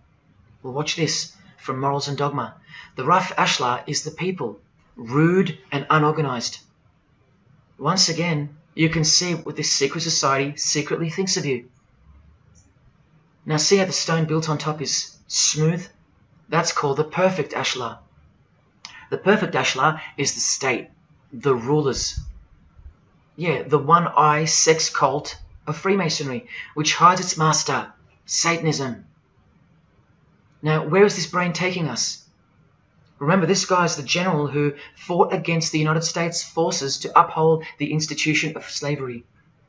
And the Grand Pontiff of Universal Freemasonry, who calls you the vulgar herd and the ignorant multitude, and admits that, yes, unbelievably so, Lucifer is the light bearer. This is the highest authority in Freemasonry, the secret religion of all our leaders and idols. Believe it. Now listen to this. The papacy and rival monarchies, all that will become the heritage of the temple, meaning the temple of Freemasonry. The world will soon come to us for its sovereigns and pontiffs. We shall constitute the equilibrium of the universe and be rulers over the masters of the world. They're gonna own it all. And it's true, the papacy and the monarchy have fallen into their hands. All Freemasons now. This is a 150-year-old book, so you can see how far ahead they plan, while we stay ignorant. How do you suppose that they won't achieve the New World Order? The New World Order of death. Of combined and systematic movement and effort, the great revolution prepared for by the ages will begin to march. The future is all planned for by them, And the revolution prepared for by the ages is coming. And it'll look like a natural occurring event, just as current events seem natural. Lastly, from his other book, Legenda, and reading from the ancient and accepted Scottish rite of Freemasonry, Albert writes, "And thus the warfare against the powers of evil, meaning Christianity, that crushed the order of the temple in the 1300s, goes steadily on, and freedom marches ever onward toward the conquest of the world." The conquest of the world, guys. And this is their method. Ingenious as it is, the double-headed eagle, the left and right paradigm. Whether you are pro-abortion or life, prefer Macca's or KFC, Ford or Holden, vote Liberal or Labour, shop at Coles or Woolies, go for the Parramatta Eels or the Canterbury Bulldogs, always the two most opposing forces, the result always feeds the one belly. The two heads always serve the same Masonic beast. Do you get it? That's number one. Number two is the horribly magnificent motto of their double-headed eagle, Ordo ab Chaos. That means order out of chaos. It's the ultimate way to achieve your sinister goals while looking like a hero. With one hand, they create beautiful and noble things. With the other hand, the hidden hand, they destroy and pervert. Then the helping hand comes back in to save or fix things again, alternating from one to the other, while nudging toward a predetermined goal, until finally reaching that goal that's set in mind in the first place. All the while, you never knew that the same hand that's saving you is the same hand that was destroying you in the first place. Order out of chaos. Their order out of their chaos. Another way to look at it is this. Z creates or exploits a problem, then attributes blame to others. Y reacts by asking Z for protection and help to solve the problem. Z offers the solution that was planned for by them long before the crisis occurred. Ordo ab Chaos, order out of chaos. Now you can change Z and Y to suit any scenario. For example, your best friend who wants to sleep with you creates or exploits a problem, then attributes blame to others. You react by asking your best friend who wants to sleep with you for protection and help to solve the problem. Your best friend who wants to sleep with you offers the solution that was planned by them long before the crisis occurred. Each time your best friend gets closer and closer to you until eventually they're in your bed. How about your employee creates or exploits a problem, then attributes blame to others? The employer reacts by asking the employee for help to solve the problem. The employee offers the solution that was planned by them long before the crisis occurred. The employee eventually gets the promotion. But this is the way I really want to put it. The government creates or exploits a problem, then attributes blame to others. The population reacts by asking the government for protection and help to solve the problem. The government offers the solution that was planned by them long before the crisis even occurred. This is how the Great Revolution, prepared for by the ages by the Freemasons, will begin. So who's going to warn you? Even modern Christianity is steered by Freemasonry. Hillsong won't warn the sheep about Freemasonry and the One World Government. What, the Hillsong senior pastor who wrote these books and lives here? No chance. Did modern day Christian heroes like Billy Graham warn you about Freemasonry? Well, no, because here he is giving the Master Mason grip to other Christian giants like Paul and Jan Crouch, all Freemasons. Here he gives the same third-degree handshake to former President Harry Truman, and here to a Muslim Freemason. Billy is listed as a Freemason in the 33rd degree Albert Mackey's History of Freemasonry by the publisher on the inside flap. Billy's son, Franklin Graham, also won't ever expose Freemasonry because he's too busy eating at Voodoo Donuts, where they sell these donuts and these pentagram donuts. More Christian heavyweights like John Hagee or Hagee throwing up the devil's horns. He'll never preach against Freemasonry. Neither will all these world-famous pastors throwing up the devil's horns. The very popular Ray Comfort even stated that he wasn't a Freemason. Well, here he is, giving a perfect Masonic handshake with pastoral giant Joyce Meyer. Do either of them expose Freemasonry, or the fact that it's the driving force behind the One World Government, all predicted by Jesus? Of course not. What about Christian radio or the Christian music scene? No, not a single word of warning whatsoever regarding the satanic church that lives and breathes all around us. Freemasons like Bono, wearing the Christian name tag, his whole band of Freemasons. Bono too should know better than anyone that a one world government is a trap as foretold in the Bible. But Bono supports it. Oh yeah, he works for it. Just like the Masonic Pope does.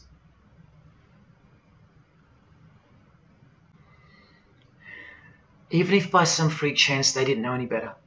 No disciple of Jesus can bend their knee to another man in the Masonic Lodge, calling him master and swear to keep secrets. Look what they call each other from the Encyclopedia of Freemasonry. Master Mason, Grand Master, Most Eminent Grand Master, and the most appalling title of all, Most Worshipful Master. Most worshipful. Do you see how extra diluted the Christian Freemason has to be when Jesus said, "Do not be called master, because one is your master"? And what about all those oaths? Don't worry, Jesus covered that too. What I tell you is this: do not put yourself under oath at all, but let your yes mean yes and your no mean no. How's that for an idea? But the Freemasons' yes means no, because they all swear to lie and conceal from the first degree initiation all the way through. What is whispered in your ear, proclaim it from the rooftops. That's Jesus. You see the contrast? How precise he was and still is. You think Bono and the Pope don't know about the Masonic calendar and how it's not the same calendar as ours? From the Encyclopedia of Freemasonry, the real date of the world is found by adding 4000 to the Vulgar era. This whole Christian era is vulgar.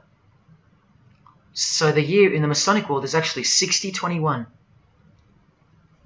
And this abbreviation is in French, the Vulgar era, beginning since the year of the Lord, since the year of Jesus Christ. That's how they feel about the current age, which is coming to a mind-blowing end by design.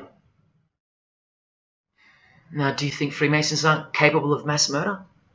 Well, Joseph Stalin murdered approximately 20 million people, and he was a Freemason, displaying the sign of the master of the second veil of Freemasonry. Vladimir Lenin was the leader of the Bolshevik Party, and he paved the way for the mass murder of 60 million people, mostly Christians, and he was a proud Freemason.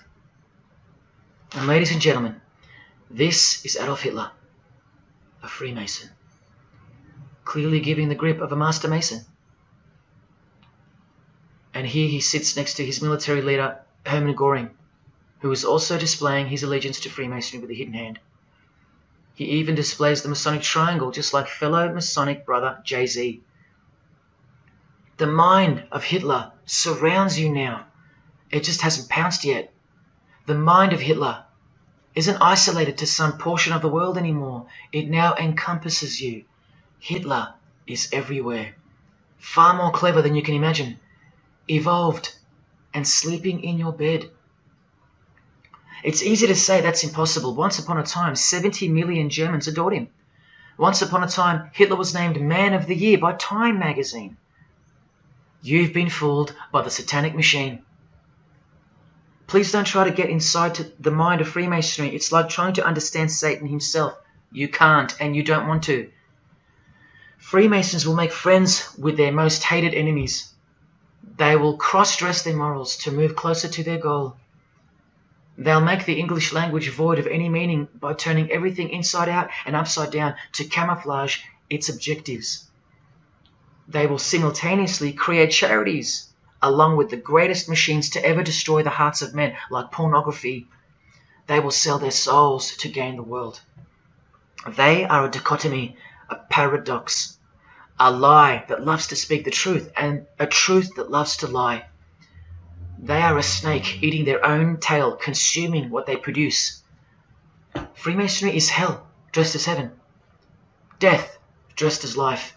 Its God is an angel of darkness dressed as an angel of light, and 90% of its membership is a shield, lost in its symbolism.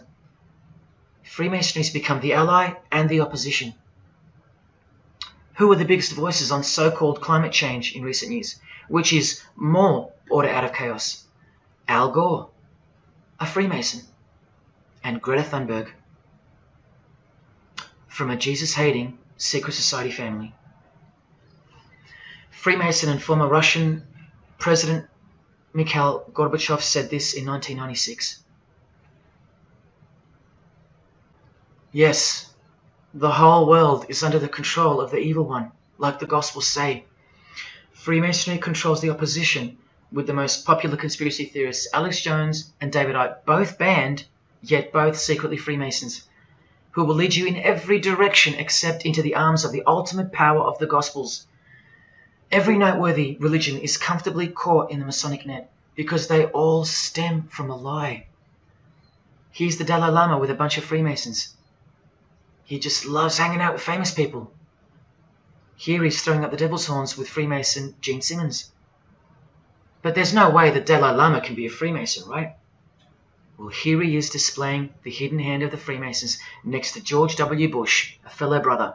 That's right, the Dalai Lama is a Freemason, under an oath of silence and sworn to secrecy. Are you going to wake up now? Here he is with his students in his temple. And what's behind him? This symbol. Can you see?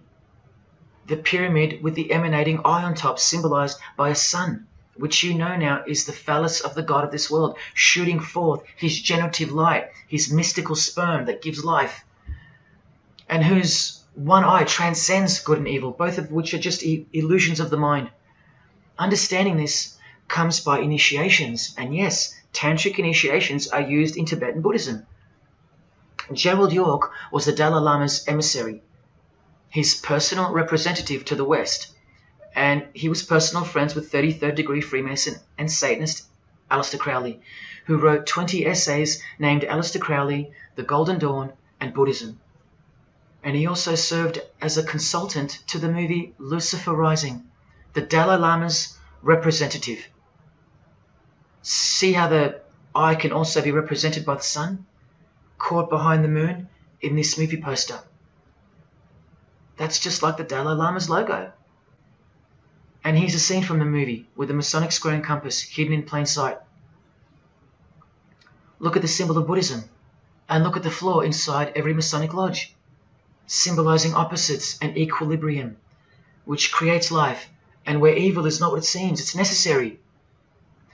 Why do you think the New Age author Christopher Hyatt, who writes that the Grand Vicar of Lord Lucifer is soon to be crowned Prime Minister of the world, notes in that same book his appreciation of Nietzsche, the man who states that the Christian is the sick animal man, the Zohar, which is witchcraft, and Buddha. These are the people he appreciates. Why does he lump Buddha into the same basket? I'll tell you why right now. Because in his highest manifestation, the Buddha, seeing the illusionary world through the all-seeing eye, his third eye, would not interrupt a rape if he happened to walk by, so as to stay detached from the karmic cycle. Whereas Jesus, knowing everything and more than the Buddha, would sacrifice himself, because he was born to destroy evil, not transcend it. So tell me, who would you rather have walk by if you were being raped? A transcendental meditator or Jesus Christ? Whatever you think of me, you will have to reconcile the fact that all the leaders of the world, from Scott Morrison to the Dalai Lama, belong to the very same secret society as Adolf Hitler did, Freemasonry. The secret religion no one speaks about, for good reason, and by good I mean very, very evil. What do you think is going on here? I've told you almost exactly what's going on. We're in a lot of trouble, because in the land of the blind, the one-eyed man is king, and Hitler, Stalin, and Lenin combined will be child's play compared to what's just ahead. Now here's a point-blank picture of the future and the reality of their most brutal truth from the 33rd degree Freemason Aleister Crowley's The Book of the Law. We have nothing with the outcast and the unfit. Let them die in their misery. Compassion is the vice of kings. Stamp down the wretched and the weak. This is the law of the strong. Do you see? Can you see the future yet? Now please pay attention from his other book, Magic in Theory and Practice. This is what all the degrees of initiation are for. And this is what it takes for them to create the New World Order. he speaks of the initiation in the true order of the Rosy Cross. Rosy Cross being another name for the order of the Rosicrucians. Remember the guys that built this? Now this is a 33rd degree Freemason speaking. It is extremely desirable that he should have attained an absolute degree of moral emancipation. That is purity of spirit and perfect understanding. I've shown you this over and over. Because the world is full of evil, they mimic the morals of nature, because they are the true morals of the true God of this world. That's purity to them.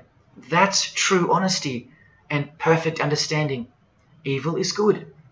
That's the moral emancipation he's speaking of. Now watch this and brace yourself, because this is the future. There is a magical operation of maximum importance, the initiation of a new eon. When it becomes necessary to utter a word, the whole planet must be bathed in blood. This bloody sacrifice is the critical point of the world ceremony of the proclamation of Horus, the crowned and conquering child, as Lord of the Eon. I've shown you that secret societies participate in the science of blood rituals. Well, this is what it climaxes into. A massive blood ritual in the name of the new Eon, the new age, which revolves around a divine plan not of this world, as confessed by all of them. You are not who you think you are. You are not where you think you are. Do you see it? Can you fathom? And what blood means in this world? So much more than what you may have known before now. Blood sacrifice is of the utmost importance. It's what the beings in the other realm require, desire. We can't fully understand it. But do you see how the blood sacrifice of Jesus Christ takes on a whole new meaning now? A very real meaning. And guess what? Because of it, the good guy really does win in the end. You either fall under the blood of the world or under the blood of him. There is no middle ground. Blood is like the monetary currency of the spirits. And that's how God bought us back from the legal ownership of the ruler of this world with blood, his own blood. Now you can begin to understand why they hate him so much. Because that's why he was born into the world of flesh, to produce blood of his very own. Not by means of perishable things were you set free once and for all, by the payment of ransom money, but by costly blood, by the one who was visibly manifested at the closing years of the times, for your sake. That is the truth.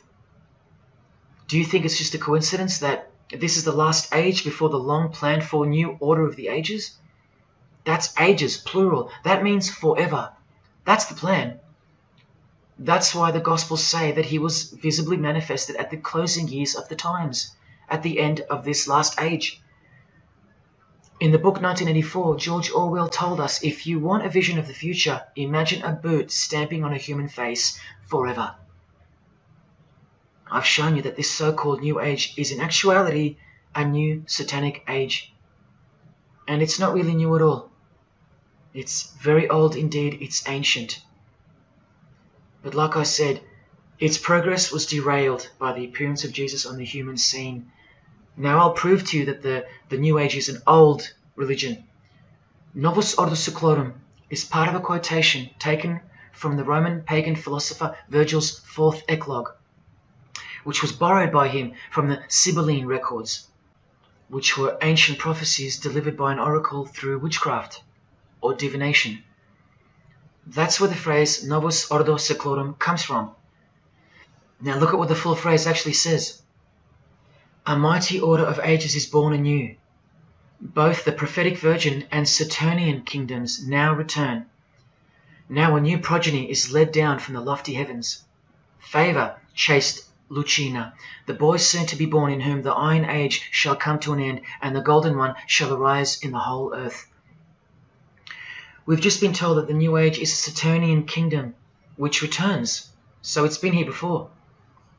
Next we see that a new progeny, meaning a new seed, a new race. There's that race again, is coming to earth. And that a boy will be born, who will bring the Iron Age, which is the age we're currently in, to an end. And that the Golden Age, the new age about to begin, will again arise over the whole world. Now, what is the Saturnian kingdom? Well, for starters, this is a band called Saturnian Mist. And here on their front cover, we have a reference to magic. Then we see by the singer's shirt, they're Satanists. Then with his other shirt, we see the connection once again between the inverted pentagram of Satanism and the one eye of Freemasonry, the secret religion of the who's who of planet Earth. Freemason and Satanist Marilyn Manson has a song called Saturnalia, and on a satanic website on ritual offerings for demonic bindings, we find that Satan is Saturnian in nature. Here on the front page we see the inverted pentagram under the head of the Baphomet, and right next to it, a version of the square and compass of the Freemasons, of which a lodge is located near a suburb near you, no matter where on earth you live. The Satanic Church hidden in plain sight. Now let's go straight to the source so you can see for yourself the nature of the New Age Saturnian kingdom found in the full quote of the Freemasons' New World Order seal.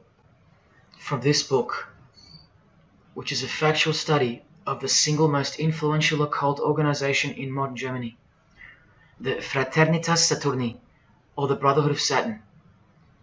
We learn of the path of the Saturnian initiate, which is outlined in detail with the meaning of all 33 grades, 33 degrees of Freemasonry. This is the very same thing, the same objectives. All secret societies work for the same goal because they all have the same spirit. The only difference between Freemasonry and this Saturnian fraternity is that your local Masonic lodges are veiled and camouflaged filtering systems for future Satanists, from which all influential figures of society are chosen, where the real religion begins at the 33rd degree. Whereas with orders like the Saturnian Brotherhood, there is no filtering system. As such, you're a student of Satanism from the first degree. That's why Satanism's takeover would have been impossible without international Freemasonry. The Saturnian teachings include sexual mysticism, sex magic, and Nietzschean Thelemism. Nietzsche, remember the guy who says that Christians and the mindset to help the weak makes up the sick animal man?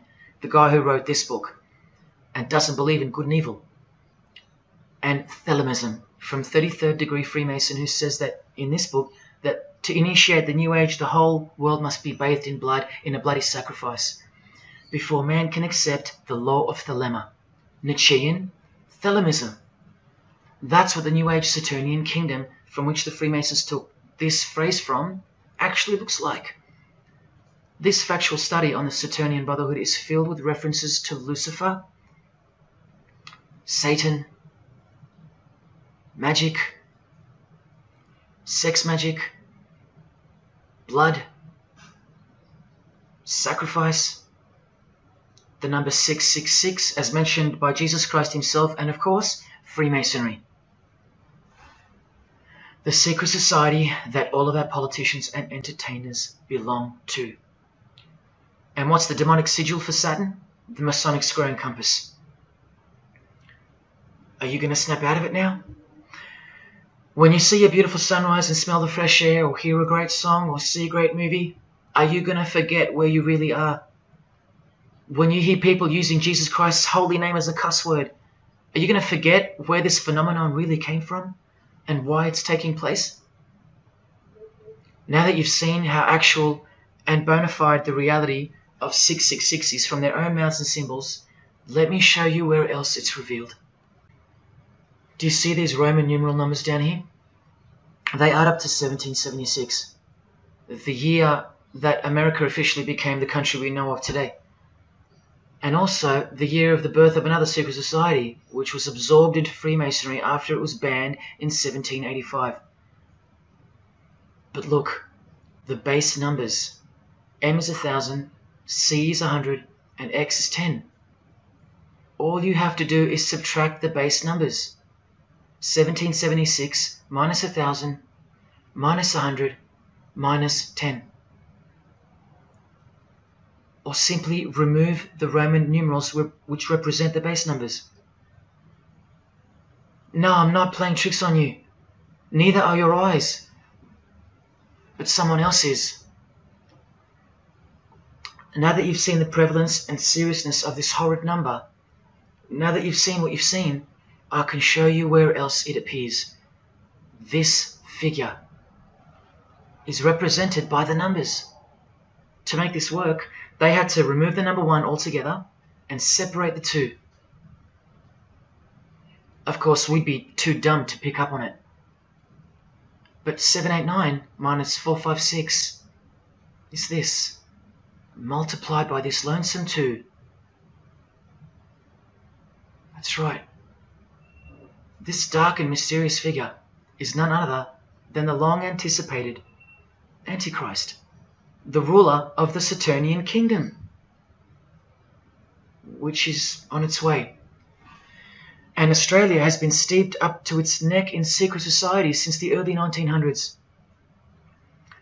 World Economic Forum logo, with this slash through the O's, is of course representative of the number of the ruler of the New Age, 666. The barcode is the primitive version of the worldwide system that Jesus predicted would revolve around the number of the beast.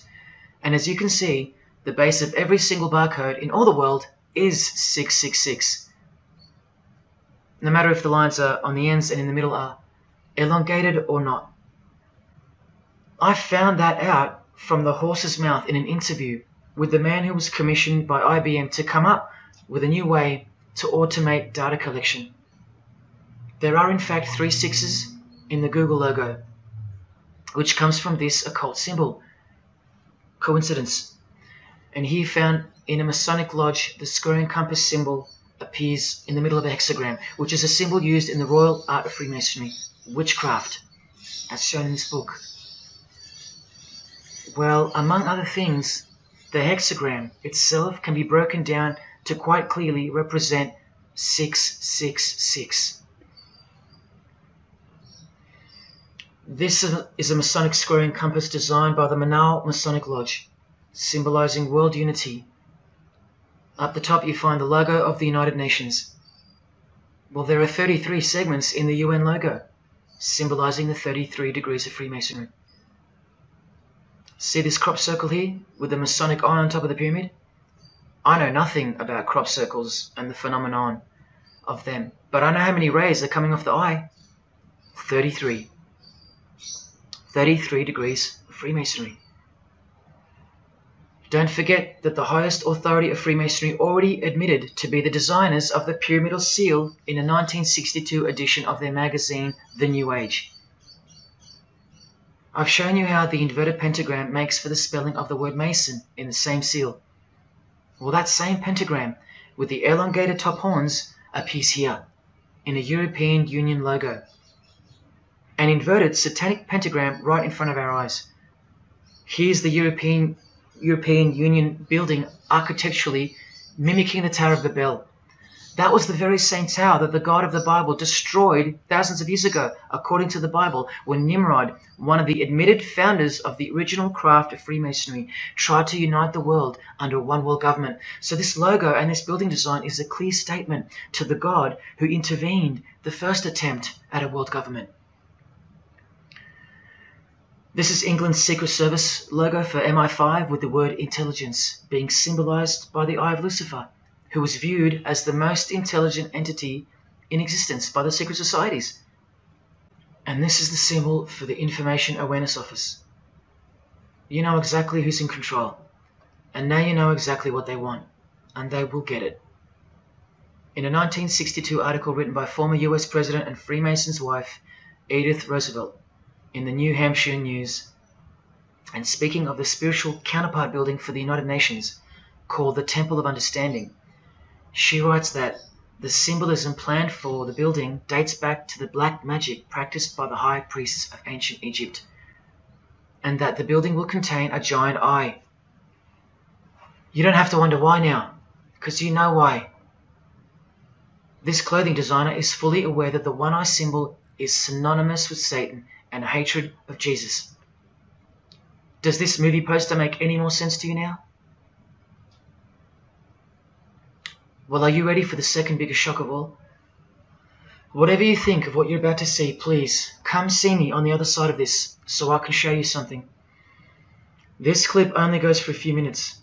And keep in mind, the only reason I'm showing you this to you is because the writer and director of the preview of this movie-style documentary was murdered, along with his wife and his little daughter and his dog, all before the production could begin. The murder was made to look like a murder-suicide, the news of which never made national broadcasts, just the local news. Case closed, nothing to see here.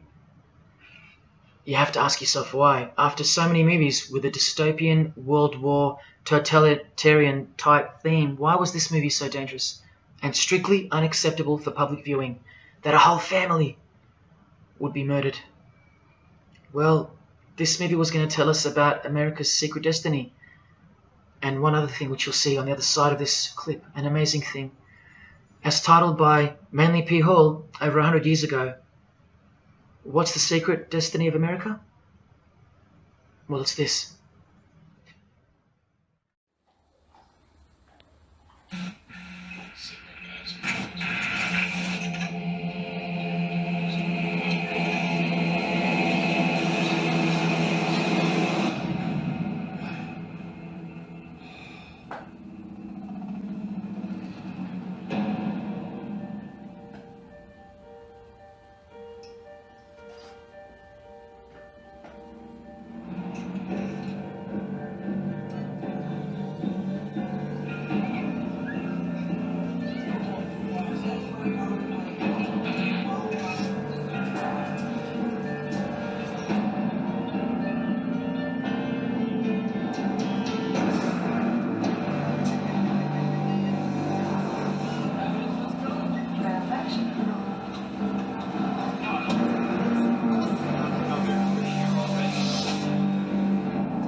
What was David's hidden message inside the Grey State? And could it be the reason for his death?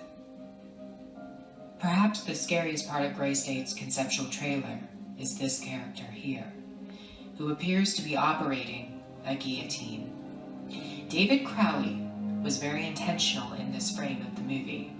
He added something that I believe he wanted the people to know about. Who is the identity of this executioner? If you look closely, you will see that this terrifying character is wearing something around his waist. It appears to look like an apron. The executioner wears a Freemason apron, complete with the all-seeing eye, the compass, and the two pillars. I do believe David Crowley is trying to tell us something.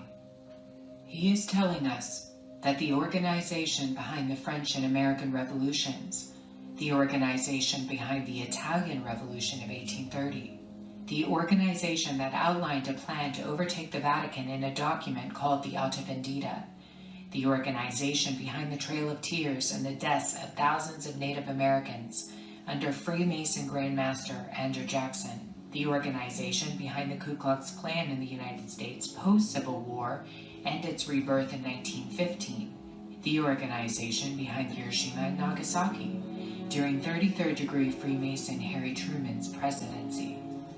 These are men with a radical revolutionary agenda throughout the entire world because they worship and follow a radical revolutionary deity. The first to have led a revolt against the Most High Lord.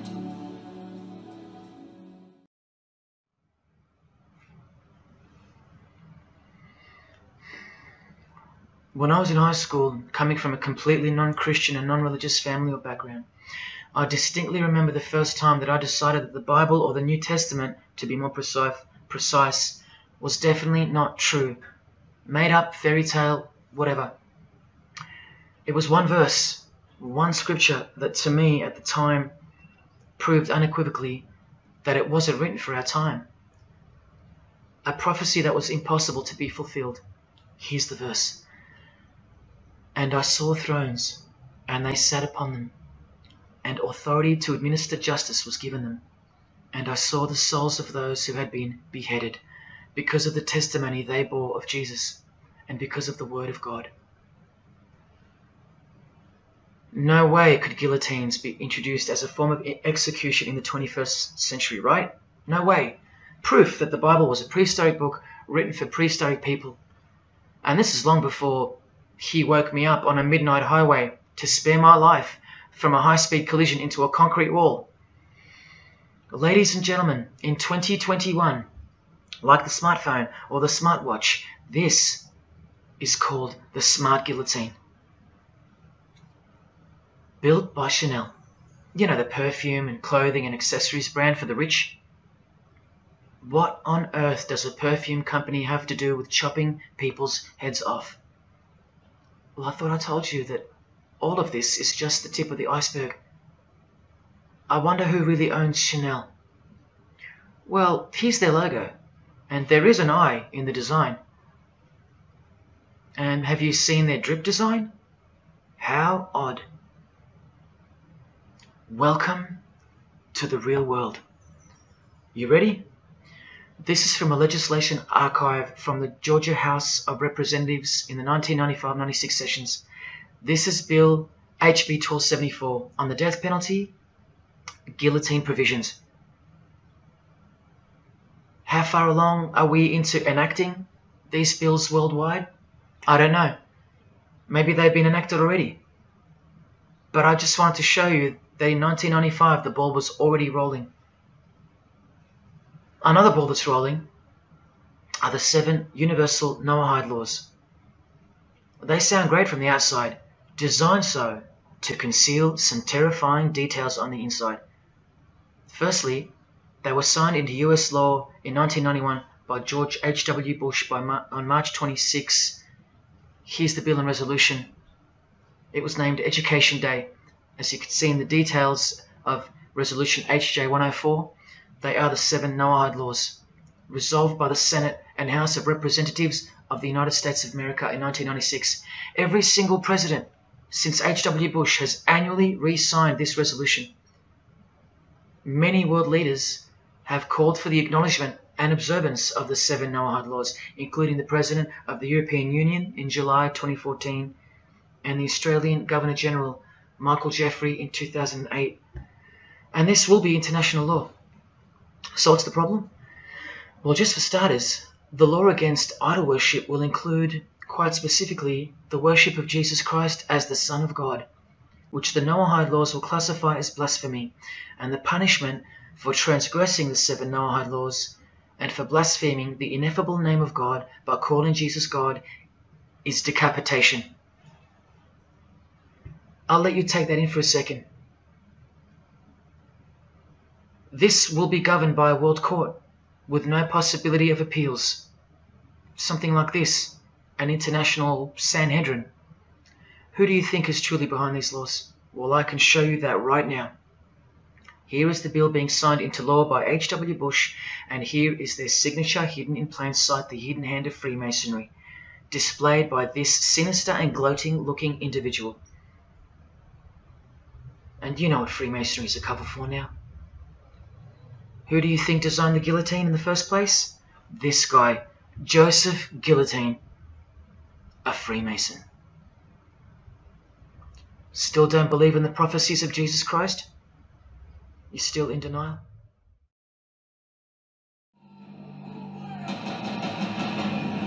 Last night I dreamt about how things were. And I woke up here.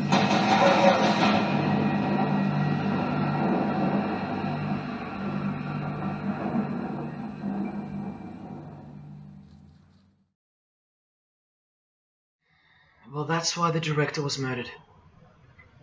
And his wife, daughter, and dog. I think of them often, and sometimes when I need spiritual sobering up, I think of that fateful and evil night where that beautiful Christian family were brutally eliminated. If you think he wasn't onto something, well, he paid the greatest price to share this with you. Prophecy will be fulfilled. Listen to the words that come right after the execution by guillotine scripture in the Gospels. And I saw those who were such that they did not worship the beast, nor his image, and did not receive his mark of identification upon their forehead and hand. Remember this mark in the video? I'm not saying that the director knew what the mark would be, but based on the symbology, he knew who would be behind it. Look at the triangular symbol of the Freemasons. The Masonic triangle around the eye, and the Brotherhood of Saturn. Now look at the front cover of the book written by New Age author Maurice Nicoll. The mark. Same symbol. Identical to the symbol used by J.K. Rowling, who said its design was inspired by the Freemasons. Who has this tattoo, which represents the Baphomet. Well, Solve Coagula is the process in which they will bring this New World system to life. It's identical to the Masonic motto of order out of chaos. Solve means dissolve or destroy, and coagula means to bring the elements back together into a new and higher form, a new and higher system. Jesus described it as the beast system, and one way or another, we will be marked as a form of identification in order to participate. But first, chaos must ensue. A deep Masonic truth, which is mostly true anyway, is that destruction precedes construction. It's like having to destroy a tree in order to create a table. The same principle applies to creating the New Age. That's why I know that the process which involves the creation of a new system must involve the destruction of this one.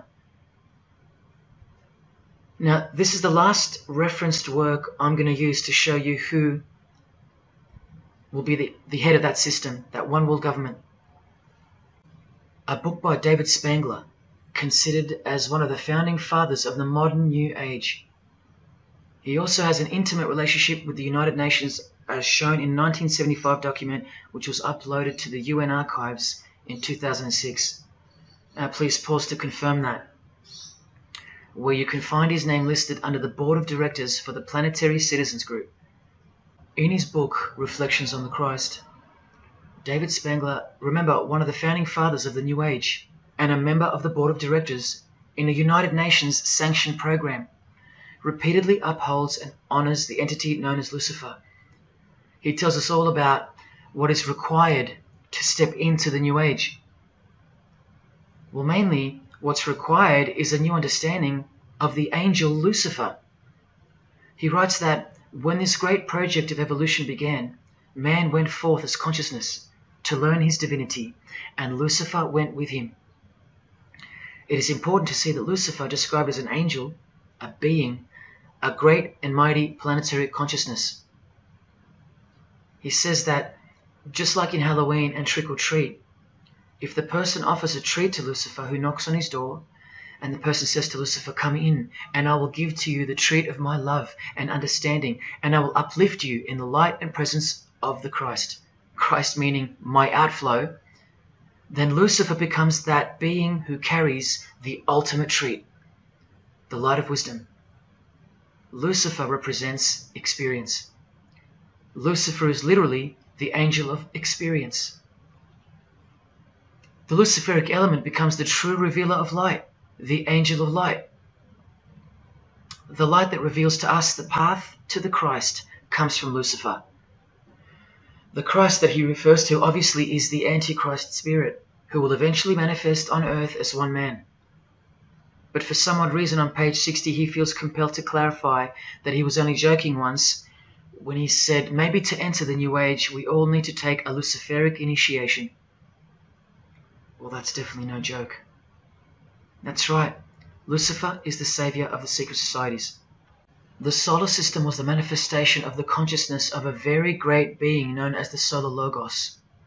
And if we go back to the secret society of the Brotherhood of Saturn, we read that mankind will be able to take a measure of egocentric power from the Solar Logos. In this way, Lucifer is the savior of humankind.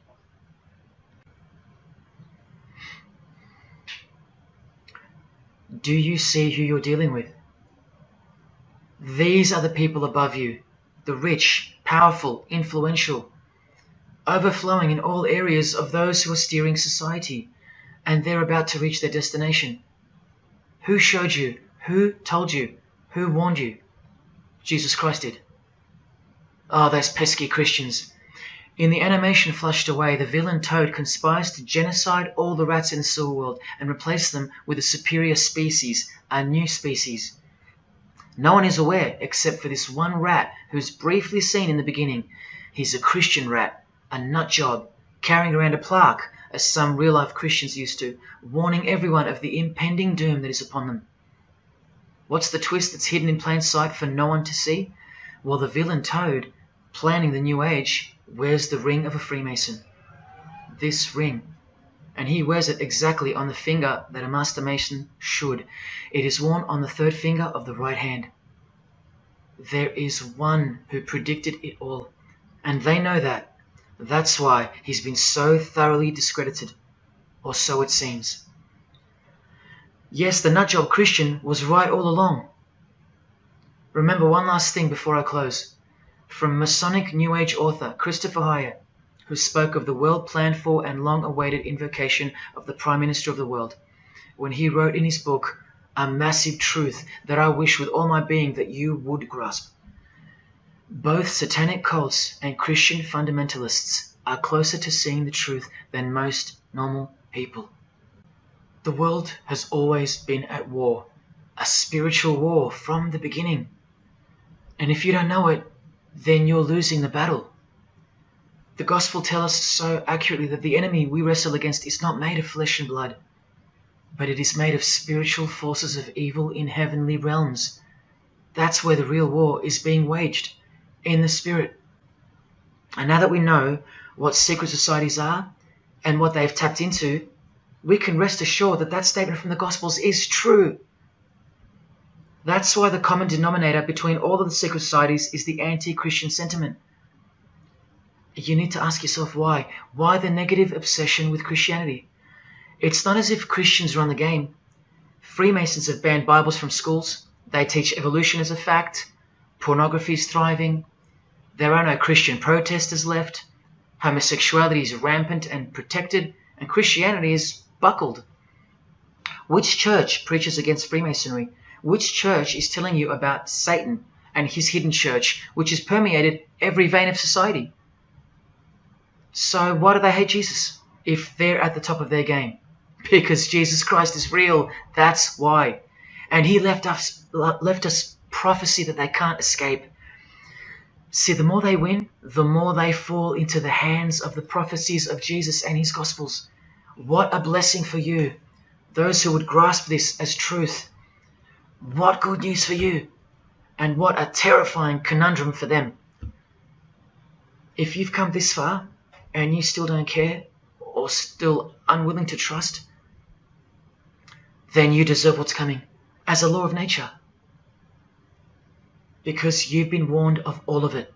The one world government clearly on its way. Cashless society, inevitable. The mark that each person will receive, without which you won't be able to buy or sell or participate in this world. And the manifestation of the name, the number of the name of the one who will implement this system. 666. All of it is coming to pass. Inescapable we are from him. Everything and everyone will fall back into his hands, where he will finally separate the goats from the sheep.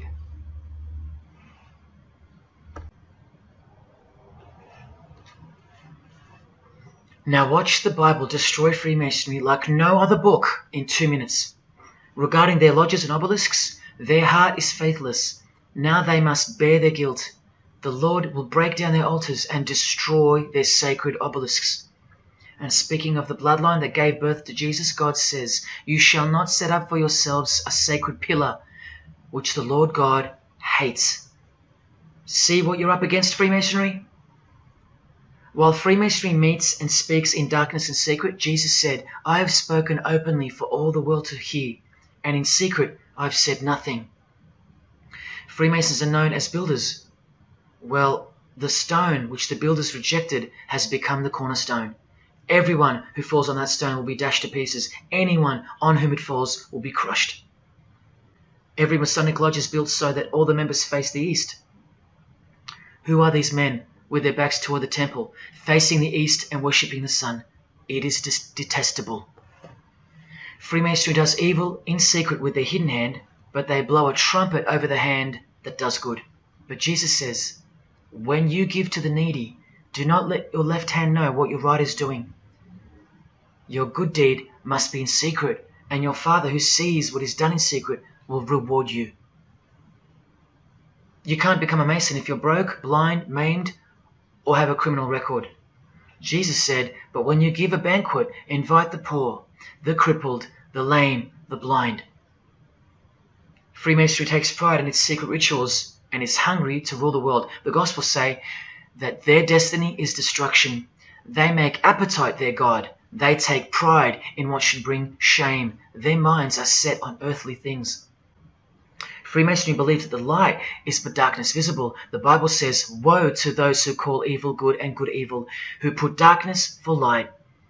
And Jesus further said, if therefore the light which is in you be darkness, how great a darkness that would be. Freemasons spend their whole lives taking gruesome oaths of secrecy. Jesus said, but above all things, my brethren, stop the practice of putting yourselves under oath.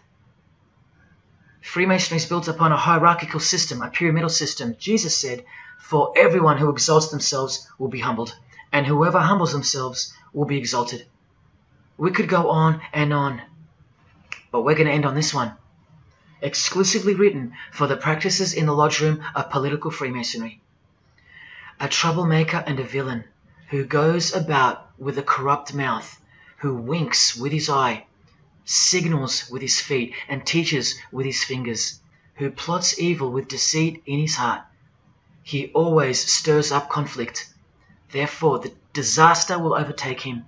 He will suddenly be destroyed. That is Freemasonry through and through. And apart from the man in the mirror, prior to your baptism of the Holy Spirit, Freemasonry is the villain. They do go about with a corrupt mouth as they are sworn to secrecy. They do proverbially wink with the eye, making the one eye. They most certainly signal with their feet and teach with their hands and fingers. In the lodge, I can vouch. And they do plot evil, stir up conflict, in order to further their goal of the New Age and the New World Order, the greatest conflict being up ahead. But thank God Almighty above, the verse also tells us that disaster will overtake them, and they will be destroyed. One frightful and glorious day, you can count on that. Because the only thing you can count on in this world, more than death, more than taxes, is the Son of God.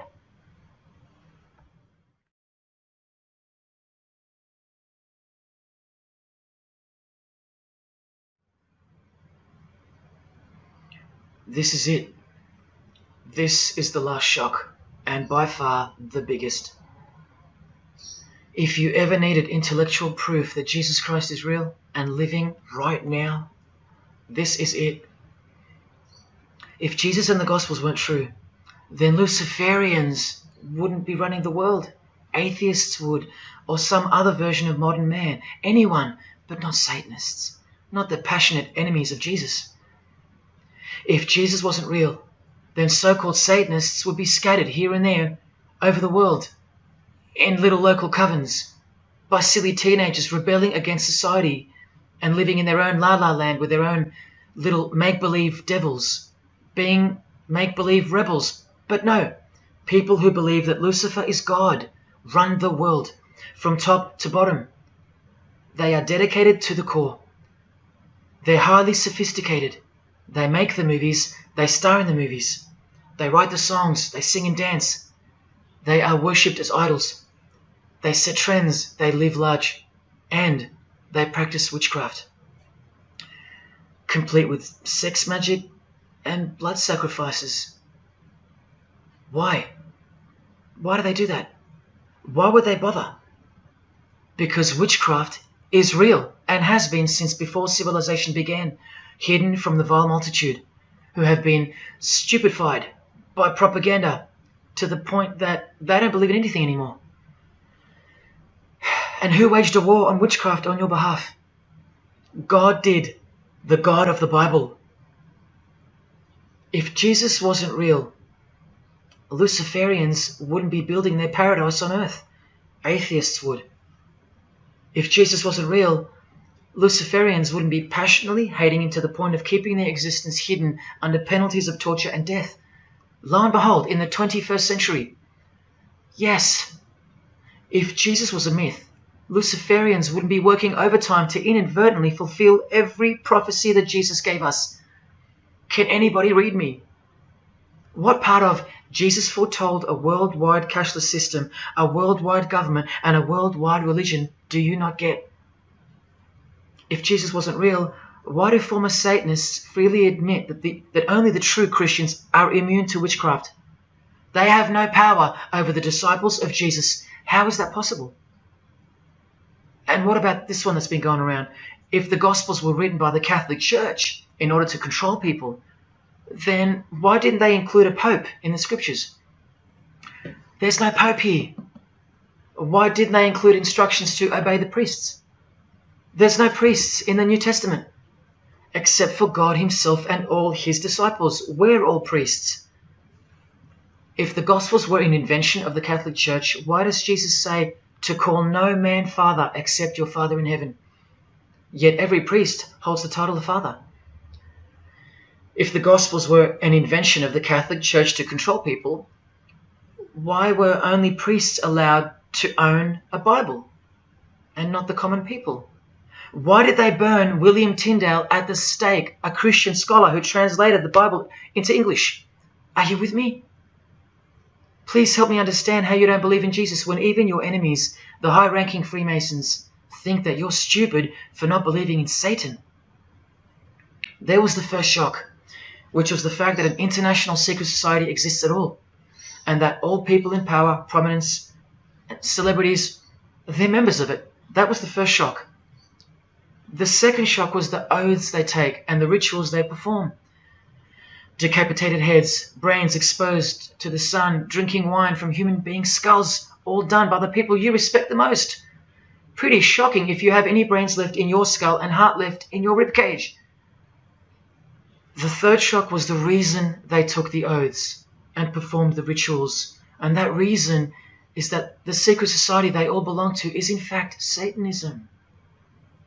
The fourth shock was the details of witchcraft and the details of the new satanic age, the Saturnian kingdom, where billions are planned for death to pave the way for a spiritual and technological utopia.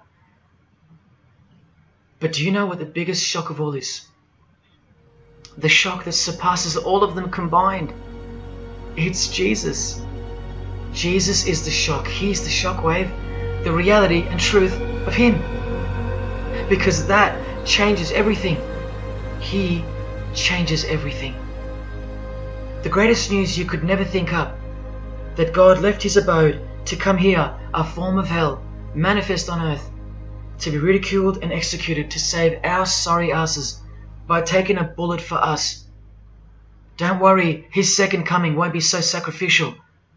Better start fearing like you fear a cop and like you fear a judge. Oh, I know you tremble in front of them. But you don't fear God? Oh, how we love the darkness and sin. Possibly you, loved gossip, you loved sex and porn, you loved sodomy, you couldn't stop lying, you couldn't stop cussing, you loved your idols, singers, actors, sports people, sports teams, putting people who fart, smell, and eventually die on a pedestal. You just couldn't cut yourself off from the ways of the world. Purity? Who wants to be pure? I have to be pure? I have to live holy? Stop sinning? That's so boring. What kind of God is this? To hell with that God. Well, do you like filth in your home? Do you? Do you like filth on your carpet, on your clothes, on your face? Do you invite filthy guests over and give them a share in all your belongings and all your power? Do you give them the keys to your house and car? No, you don't. But the Creator, who has the greatest house of all, he should. We can barely earn $1,000 a week, and we don't give that away to anyone. But now God should share his wealth with you, the unclean, the unrepentant.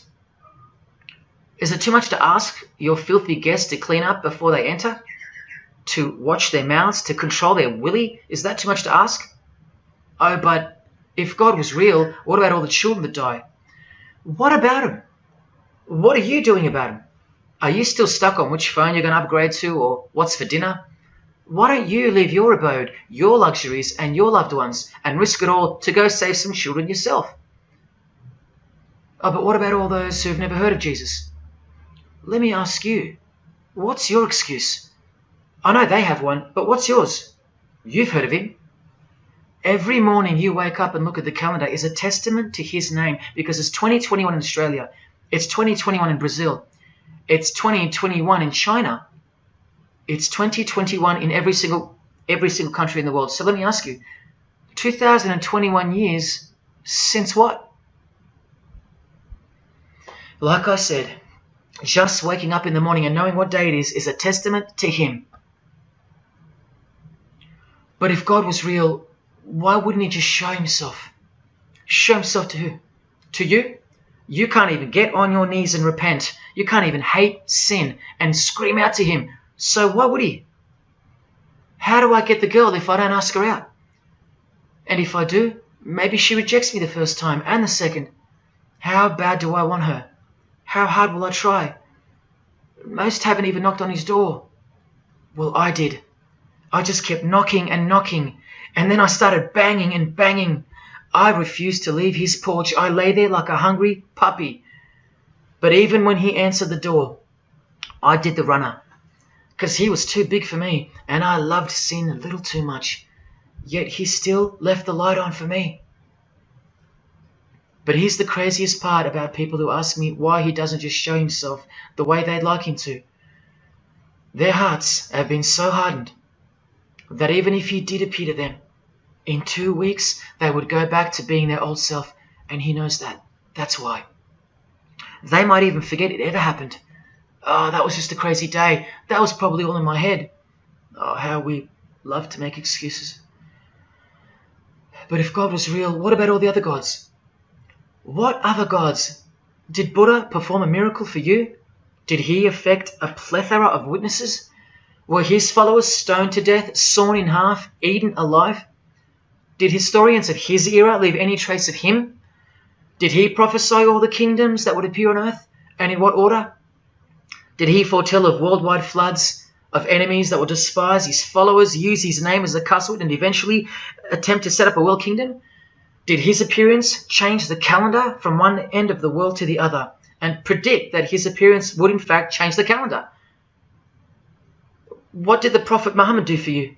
Apart from stealing Jesus from billions of people and corrupting the Gospels, did he dedicate his entire life to sinlessness?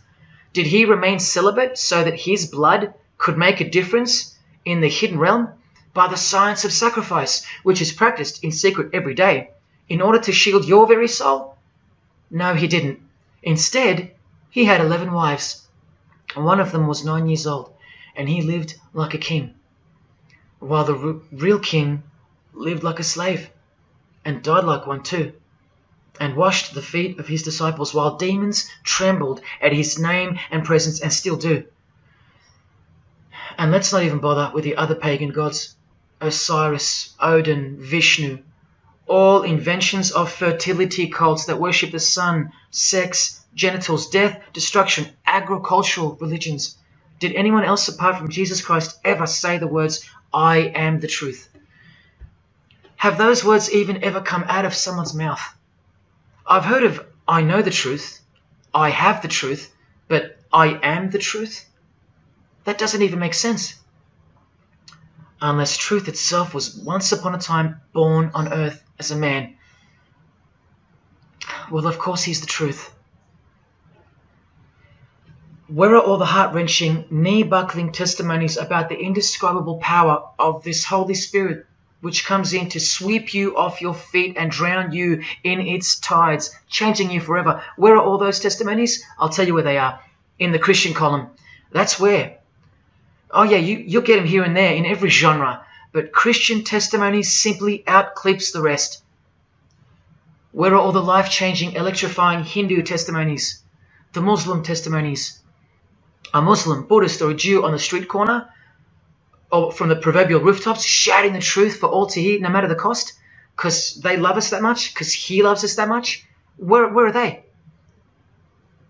And Freemason testimonies? Have you even heard of one of those? Satanic testimonies?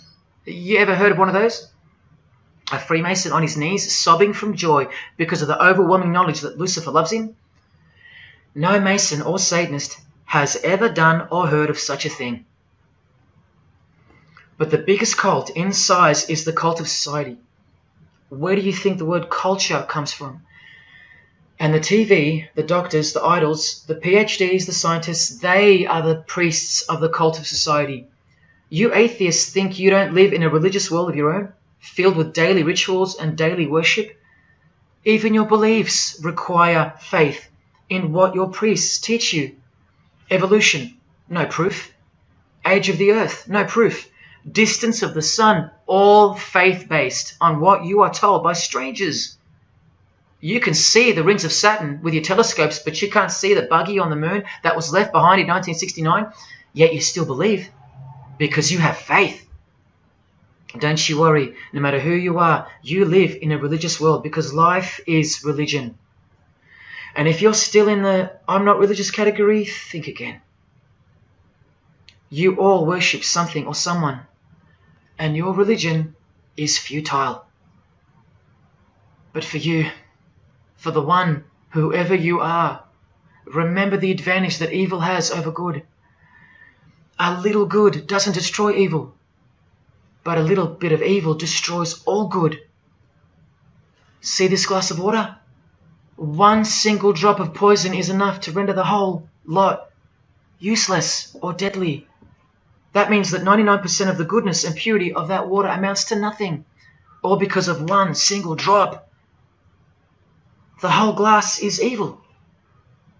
And so it is with the human soul. You better believe it. Does anyone go out with a stain on their face or on their shirt? You think the soul can't be stained? Think about it. Just one lie makes you a liar. So you can't go where life is, stained with death? Now, in case someone thinks I'm playing the high and mighty role, I tell you this. I used to be a liar. I used to be a pervert. I used to be a drunkard. I used to smoke all kinds of poison. I used to have angry outbursts, use a filthy mouth, indulge in filthy humor. I used to. Past tense. But no more. He finally summoned me. He called my name for the last time. He took my dog, then my music. He took my band, broke it all, and broke me, flooded me clean. He sent for me. He woke me up from a deep sleep on a high-speed midnight highway with a whisper an actual whisper in my ear, and only meters between me and a concrete wall with my name on it, because he knew I had it in me. I had it in me to lay it all down, risk everything, so I can take a stand for him, for the Gospels, and for you. Well, this is me taking a stand. Brothers and sisters, I did all this for just one person, and I'll be hated and mocked and worse maybe, so that that one, whoever you may be, will wage war on sin and believe. Don't let even one drop in. No matter what the distractions this evil world may place in your path, in order to bury itself and its poison in your heart, where it will take root and overpower the 99% goodness in you. Just like only a few find success in this world, even fewer will find the kingdom. It's far more difficult than winning X Factor, or making $1 billion, or reaching a 33rd degree of a secret society. It's as difficult as loving your greatest enemy. And that's just about impossible. But if you can figure out how to do that, then you've found the road to life. And I hope to see you soon. God love. Jesus wins.